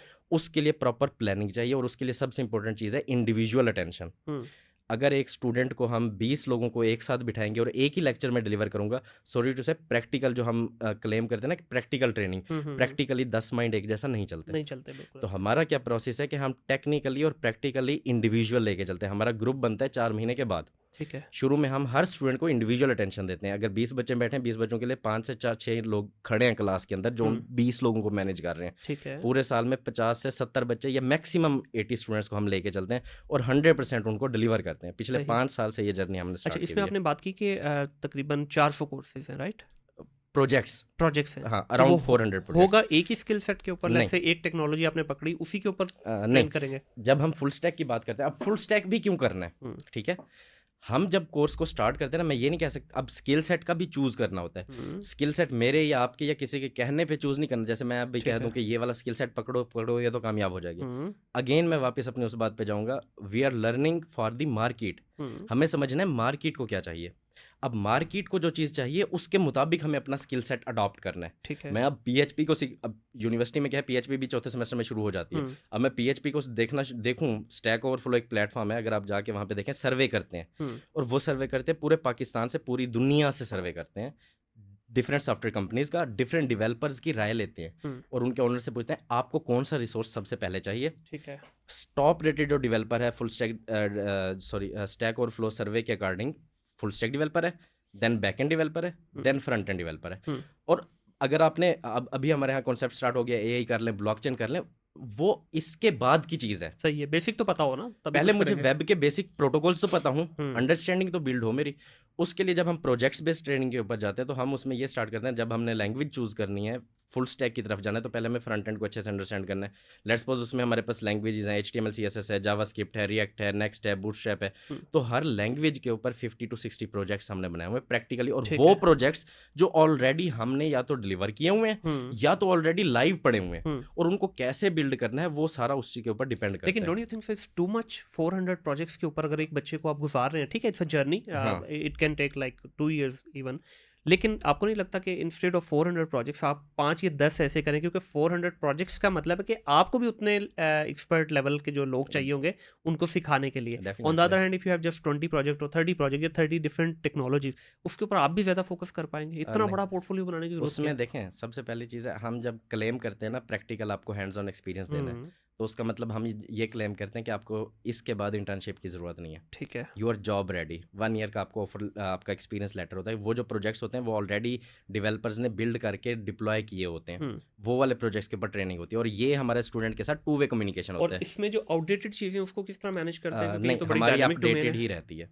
नहीं, देखिए, हाँ। आज आपने एक प्रोजेक्ट है, लेट्स से आपने मेरे लिए एक प्रोजेक्ट किया, मुझे डिलीवर कर दिया, down the line in 1 year इस प्रोजेक्ट के अंदर बहुत सारी चेंजेस Definitely. आएंगी। हम उस अब प्रोजेक्ट में ये नहीं है, पूरे प्रोजेक्ट में चेंजेस आती हैं। लैंग्वेजेस के वर्जन अपडेट होते हैं। हाँ। हर साल हर लैंग्वेज का वर्जन अपडेट होता है। बिल्कुल। जैसे उस वर्जन में अपडेट हुआ, उस प्रोजेक्ट के अंदर अब वो जो प्रीवियस वर्जन का कोड यूज हो रहा था उसको मॉडिफाई करके अप टू डेट हमने कर देना ठीक होता है। ठीक है, वो मॉडिफाइएबल होता है। वो जितने प्रोजेक्ट्स रनिंग में भी होते हैं, इवन कंपनीज में भी होते हैं, जैसे लैंग्वेजेस के वर्जन बैरियर्स आते हैं, आपने नई चीज़ इंट्रोड्यूस करना है, नया मॉड्यूल इंट्रोड्यूस करना है, तो आप उसको शिफ्ट कर सकते हो। बिल्कुल ठीक वो है। जब एक और उसके लिए जो लर्निंग का, सबसे पहले लर्निंग का पाथवे, हमारा लर्निंग का पाथवे यूट्यूब नहीं रखना होता हमने। बिल्कुल सही है। यूट्यूब के ऊपर जो 2 साल पहले पुरानी वीडियो पड़ी हुई है उसका मुझे कोई फायदा नहीं होने वाला। हमें देखना है, हम स्टूडेंट को ये क्लेम करते हैं कि आपको डॉक्यूमेंटेशंस को रीड करना आना चाहिए, सही। क्योंकि जैसे ही एक लैंग्वेज न्यू वर्जन अपना क्रिएट करेगी तो वो अपनी डॉक्यूमेंटेशंस लेके आएगी। तो हमें जब तक उसको स्टडी करना नहीं आएगा तो हम डिलीवर नहीं कर सकते। और वो एक स्टेज ऐसी आती है जब हम स्टूडेंट्स को इस तरह से एक्टिविटीज़ से गुजारते हैं कि वो उस काबिल बने। और ये जो पर्पज़ होता है इतने प्रोजेक्ट्स का, वो सिंपल होता है कि स्टूडेंट को एक सर्टन लेवल ऑफ ग्रिप आ जाए। और ये ऐसा नहीं, इसमें कुछ याद भी नहीं रखना, और ये 2 वे कम्युनिकेशन है। सही। मैं एक स्टूडेंट को एक हफ्ता अपने पास नहीं बिठा सकता अनलिस्ट अनटिल के वो काम ना करेगा। जैसे हमने 2 वे कम्युनिकेशन की बात अभी की ना थोड़ी, हमारा भी यही 2 वे कम्युनिकेशन है। और जो हमारा फर्स्ट मंथ है, ट्रायल मंथ है, बिल्कुल फ्री है। उसमें एक स्टूडेंट आता है, वो ओल्ड स्टूडेंट से भी मिलता है, हमारी सॉफ्टवेयर कंपनी को भी देखता है, बूट कैंप को भी देखता है, सारी एक्टिविटीज़ को भी देखता है, हमारे इंस्ट्रक्टर। 1 मंथ इनफ होता है किसी भी सिस्टम को जज करने के लिए, और ओपन है, ओपन टू वो है ना, हमें कोई इसमें गर्ज नहीं है, हमें डायरेक्ट कोई उससे पे का गर्ज नहीं है, क्योंकि हमें लिमिटेड स्टूडेंट्स चाहिए और हमें वो क्वालिटी वाले स्टूडेंट्स चाहिए जिन्होंने अपना फ्यूचर बिल्ड करना है, और जो फ्यूचर में जाके हमारे लिए भी रीयूजफुल हो। हमें अपना भी रिसोर्स तैयार करना होता है। ठीक है। इसमें अगला सवाल जो बनता है वो ये है कि जब आप ये रिसोर्स बना लिए, इस वक्त जो मार्केट का गैप है, जो शुरू में मैंने बात की मंजन फरोश का जो हमने टाइटल ले लिया है, वो क्यों लिया गया? क्योंकि ट्रेनिंग से निकाल के आप बच्चे को ट्रेन कर दिया, मान लिया चलें जी आपका जो ट्रेन किया हुआ बच्चा है वो बाकियों से बेहतर है, रेडी फॉर जॉब है, जॉब दिलवाने के लिए आप उसको क्या करते हैं? उसमें हमारे साथ बहुत सारी कंपनीज इन्वॉल्व हैं, हम्म, जो कि अब आईटी कंपनी की अगर मैं बात करूँगा ना, सॉफ्टवेयर हाउस से, किसी भी सॉफ्टवेयर हाउस से पूछेंगे ना, तो आप rosie.pk पे, इंडीड को या किसी भी प्लेटफॉर्म को, जो भी को ओपन करें, वहाँ पे लिखें फ्रंट एंड डेवलपर, ठीक है। आपको लिस्ट ऑफ जॉब्स मिलेगी। एंड वो जॉब्स उन्होंने पोस्ट की हुई हैं अ मंथ एगो, 2 मंथ्स एगो, 15 डेज एगो, और उस पर आपको ये भी नज़र आएगा कि कितने लोगों ने उसके ऊपर अप्लाई किया है। ठीक है। ठीक है, वो भी आप वहाँ पे देख सकते हैं। हम्म, और उसके बावजूद उन्हें रिसोर्स नहीं मिल रहा होता। हम्म, जब हमें एक टेक्निकली पर्सन चाहिए होता है तो we have to go through like hundreds of interviews, then हमें पाकिस्तान के अंदर एक अच्छा रिसोर्स मिलता है। बिल्कुल ऐसी तो है। अब हमारे साथ कुछ ऐसे लोग हैं जिनके साथ हम अटैच हैं, हम जिसको रेफ़र करते हैं उसका इंटरव्यू हमने नहीं करवाना होता। हम्म, हमने उस कंपनी को सिर्फ ये बताना होता है कि यार आप इसको प्रैक्टिकली जो भी काम दोगे, ही मे बी इसके पास वो कम्युनिकेशन वाइज इतना वो आपको डिलीवर ना कर पाए, हम्म, बट प्रैक्टिकली क्योंकि अब ये फुल स्टैक डेवलपर है, इसने इतना, ये उसका पोर्टफोलियो है, ये उसकी गिटहब प्रोफाइल है, क्योंकि गिटहब के ऊपर आप हाँ, अपने सारे प्रोजेक्ट्स रखते हो। ऐसे ही है। तो वो जब वो एक कंपनी और एक जो टेक्निकल पर्सन हायर करता है, आप एज अ डेवलपर जब हम हायरिंग करते हैं तो आपका इमेज जो है वो आपकी आउटपुट से नहीं क्रिएट होता, आपका वे ऑफ राइटिंग कोड से होता है। बिल्कुल ऐसे ही अब वो जो कोड लिखा हुआ है, जो गिटहब के पोर्टफोलियो में प्रोजेक्ट्स पड़े हैं, जब वो एक टेक्निकल पर्सन जाके उन प्रोजेक्ट्स को एनालाइज करेगा और वो देखेगा यार ये इतने number of lines of codes, एक साल के अंदर एक बंदे ने कोई 50,000 लाइनों का कोड लिखा हुआ है अपने प्रोजेक्ट्स के अंदर, तो it means he has some kind of practical knowledge. बिल्कुल ऐसे ही है। तो जब हम ये क्लेम करते हैं तो वो फिर वहाँ पे जाके परफॉर्म करते हैं और उसके बाद उनको हायरिंग मिल जाती है। हमें इसमें प्रॉब्लम नहीं है, पाकिस्तान के अंदर या out of country, hmm, hiring या जॉब या freelancing is not a issue. ठीक है। सबसे जो इम्पोर्टेंट चीज़ है वो है स्किल्स का इशू है, हम्म, नॉट अ कंपैटिबल स्किल्स, बिल्कुल सही। जो कि जिससे क्या हो कि आप अपने आप को मना सको, रिप्रेजेंट कर सको। हम्म, जब तक वो नहीं होगा मैं भी किसी के लिए कुछ नहीं कर हाँ सकता। नहीं ऐसे ही है, वो तो तो बिल्कुल ऐसे ही वो हम एक चीज़ के ऊपर फोकस्ड होते हैं कि भाई जब आप यहाँ से निकलो, आप किसी भी जगह पे अपने आप को जज करके देख लो, हम्म, तो आप वहाँ पे ये, और मैं जानता हूँ, सबको जानता हूँ, क्योंकि मैं 2017 से बूट कैंप में हूँ। ठीक है। ठीक है, और मैंने अपनी जॉब छोड़ के आईटी की, मैं बूट कैंप में आया था। ये मेरा एक पर्सनल पैशन है जिसको मैं लेके चल रहा हूँ, और इंशाल्लाह मैं इसको पूरे पाकिस्तान में कोई ये, और इसके लिए मैंने क्या किया, अब देखें ना, हमारे पास 4 आवर्स की डेली क्लास है। ठीक है। हमने स्टूडेंट्स को यहाँ तक भी रिलैक्स किया हुआ है कि अगर आप 4 आवर्स मॉर्निंग के हैं, 4 आफ्टरनून के हैं, 4 इवनिंग के, हम्म, हम स्टूडेंट के पीछे लग जाते हैं कि भाई आपने छुट्टी नहीं करनी, हम्म, आप मॉर्निंग में नहीं आ सके, आप आफ्टरनून में आओ, ठीक है। नहीं आ सके इवनिंग में आओ। छुट्टी कर लिया तो अगले दिन आपने 2 एक्स्ट्रा सेशन लेके जाने हैं ताकि वो काम कंप्लीट हो। बिल्कुल और सही। डे वाइज रोड मैप बना हुआ है, 2 वे कम्युनिकेशन में आप परफॉर्म करोगे तो हम लेके चलेंगे। अगर हम एक दिन भी काम नहीं करवाएंगे तो स्टूडेंट को फौरन पता चल जाता है। एंड ऑफ द डे देखें, इसमें मेन जो इसका स्टेक होल्डर वो स्टूडेंट खुद है। ठीक है, Definitely. आप लोग सिर्फ एक पाथवे दे सकते हैं, एक अच्छी डायरेक्शन दे सकते हैं, Definitely. करना तो उसी नहीं है, गाइडलाइन तो हाँ, हमने देनी है ना, और स्टूडेंट नहीं है वही चीज़ है जो मैंने आपको कही थी, राइट टाइम पे राइट डायरेक्शन में राइट फोर्स। मैं आज यहाँ पे बैठा हूँ या मैं ये सारा कुछ कर रहा हूँ, मेरे पास गाइडलाइन थी मेरे भाई की तरफ से। बिल्कुल सही है। ठीक है, और मैंने जब इसको स्टार्ट किया था, करंटली आई एम 23। ठीक है, मैंने 90s ईयर्स ओल्ड एज मैंने ये एक कंपनी स्टार्ट की और उसका मैं सीईओ बन गया। क्या बात और है। इन द बिगिनिंग आपको सारे काम खुद करने हैं। आपको एक मशवरा देता हूँ, हाँ हाँ, आप सच छोड़ेंगे, कहाँ मेहनत के चक्करों में पड़े हुए हैं। एक चाहे अपनी खरीद सकते हैं तो अल्लाह आपको अपनी दे, नहीं तो रेंट पे गाड़ी लें। ठीक है, सिर्फ ये ढंडोरा पीटना शुरू कर दें सोशल मीडिया पे, I am 23, I have earn this much, I am 23, मैं अपना मेंशन यहाँ पे बना रहा हूँ, मैं 23 का हूँ, मैंने ये ऑडी ले ली। ठीक है, ये आपको जो है ना मशवरे ये भाई अच्छे देंगे, इस चक्कर में But पड़िए, उसमें कहाँ मेहनत पे लगे हुए इस उम्र में, इतनी मेहनत है अब यार। उसमें देखें ना, आपका ना एक कॉज होता है, आपका वही एंड रिजल्ट, एक मकसद होता है। ये दुनिया, ये सारी मटेरियलिस्टिक थिंग्स, ये हमेशा नहीं रहने वाली, ख़त्म हो जानी है। मैं एंड पे क्या लेके गया हूँ साथ अपने, वो कहते हैं, कल ही हम बैठे हुए थे, मैं एक पर्सन के साथ बैठा हुआ था, तो हम बात कर रहे थे, कह रहे यार जो खा लिया, जो पैर लिया वही है, बाकी आप गए, पीछे क्या छोड़ के जा रहे हो। अब वो बानो कुदसिया का एक वो है, मैं सुन रहा था तो मुझे बड़ा अच्छा लगा। वो कहते हैं कि आप पूरे दुनिया के लिए या हर किसी के लिए कुछ नहीं कर सकते, किसी एक की लाइफ बना जाओ। क्या बात है। वो आपको जो दुआएं मिलेंगी उससे, या जो उसके घर से, उसकी फैमिली से। और मैं लिटरली ऐसे लोगों को, ऐसे पेरेंट्स को जानता हूँ। अब ऐसी स्टोरीज़ हैं, मैं कोशिश करता हूँ मैं उसको अवॉइड, मैं अपने सेशंस में उसको डिस्कस ही नहीं करता, बट ऐसी स्टोरीज़ हैं जो डिग्रीज़ करके मजदूरी कर रहे थे और इस वक्त वो सॉफ्टवेयर कंपनी के अंदर अच्छी जॉब पे काम कर रहे हैं। बिल्कुल ऐसी है। बहुत सारे ऐसे लोग हैं।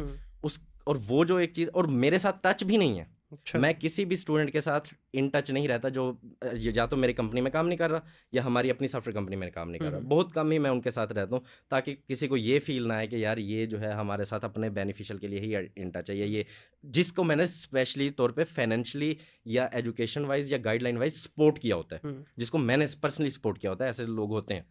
तो उसमें मैं इस चीज़ की कोशिश करता हूँ, चले, तो ये बहुत चीज़ शुक्रिया होती है। जी, वह बड़ा मज़ा आया आपके साथ डिस्कशन करने का। और 23 ईयर्स की एज में जिस तरह आपने एक डाइवर्सिफाइड किस्म का एक्सपीरियंस शेयर किया, and I wish you all the luck. जिस तरह आप काम कर रहे हैं लगे रहिए, क्योंकि इस तरह के लोगों की हमें ज़रूरत है। डेफिनेटली। आप तो, आई एम ब्लेस्ड इनफ कि आप मेरे सामने बैठे हैं, और आप थैंक उन यू। 65% में से हैं जो हमारे इस वक्त जो 30 से कम है। तो इंशाल्लाह जब डेफिनेटली। आप अपनी 30 से आगे पहुंचेंगे तो यूल डू वंडर्स इंशाल्लाह। इंशाल्लाह, बहुत शुक्रिया जी इंशाल्लाह। आपका। थैंक यू सो आप मच। लोगों का बहुत शुक्रिया जी। आपने ये एक फ्रूटफुल डिस्कशन देखी, क्योंकि मुझे मज़ा आता है जब यार मैं इस तरह के यंग बच्चों के साथ बैठता हूँ। बताया इन्होंने एंड पे, अगर ये शुरू में मुझे बता देते 23 साल के तो मैं ज़रा और दुबाता इनको। मैं तो ये समझ रहा था कि इनकी एज भी ऑलमोस्ट 30 प्लस की है। लेकिन जब इस तरह के यंग बच्चे मुल्क के बारे में कुछ सोचते हैं, आप लोगों के बारे में कुछ सोचते हैं, तो मेरा ख्याल है आप लोगों को भी सोचना चाहिए। मेहनत करनी पड़ेगी भाई, अदरवाइज़ होगा कि अगर मेहनत नहीं करेंगे तो बहुत सारी बैरूनी कुव्वतें ऐसी हैं जो आपके ऊपर हमले कर रही हैं। आपको बचना है उससे। बस इसी पे इस पॉडकास्ट को एंड करूँगा। अपना ख्याल रखिएगा, अपने इर्द गिर्द के माहौल को साफ रखिएगा। टिल देन, अल्लाह हाफिज़।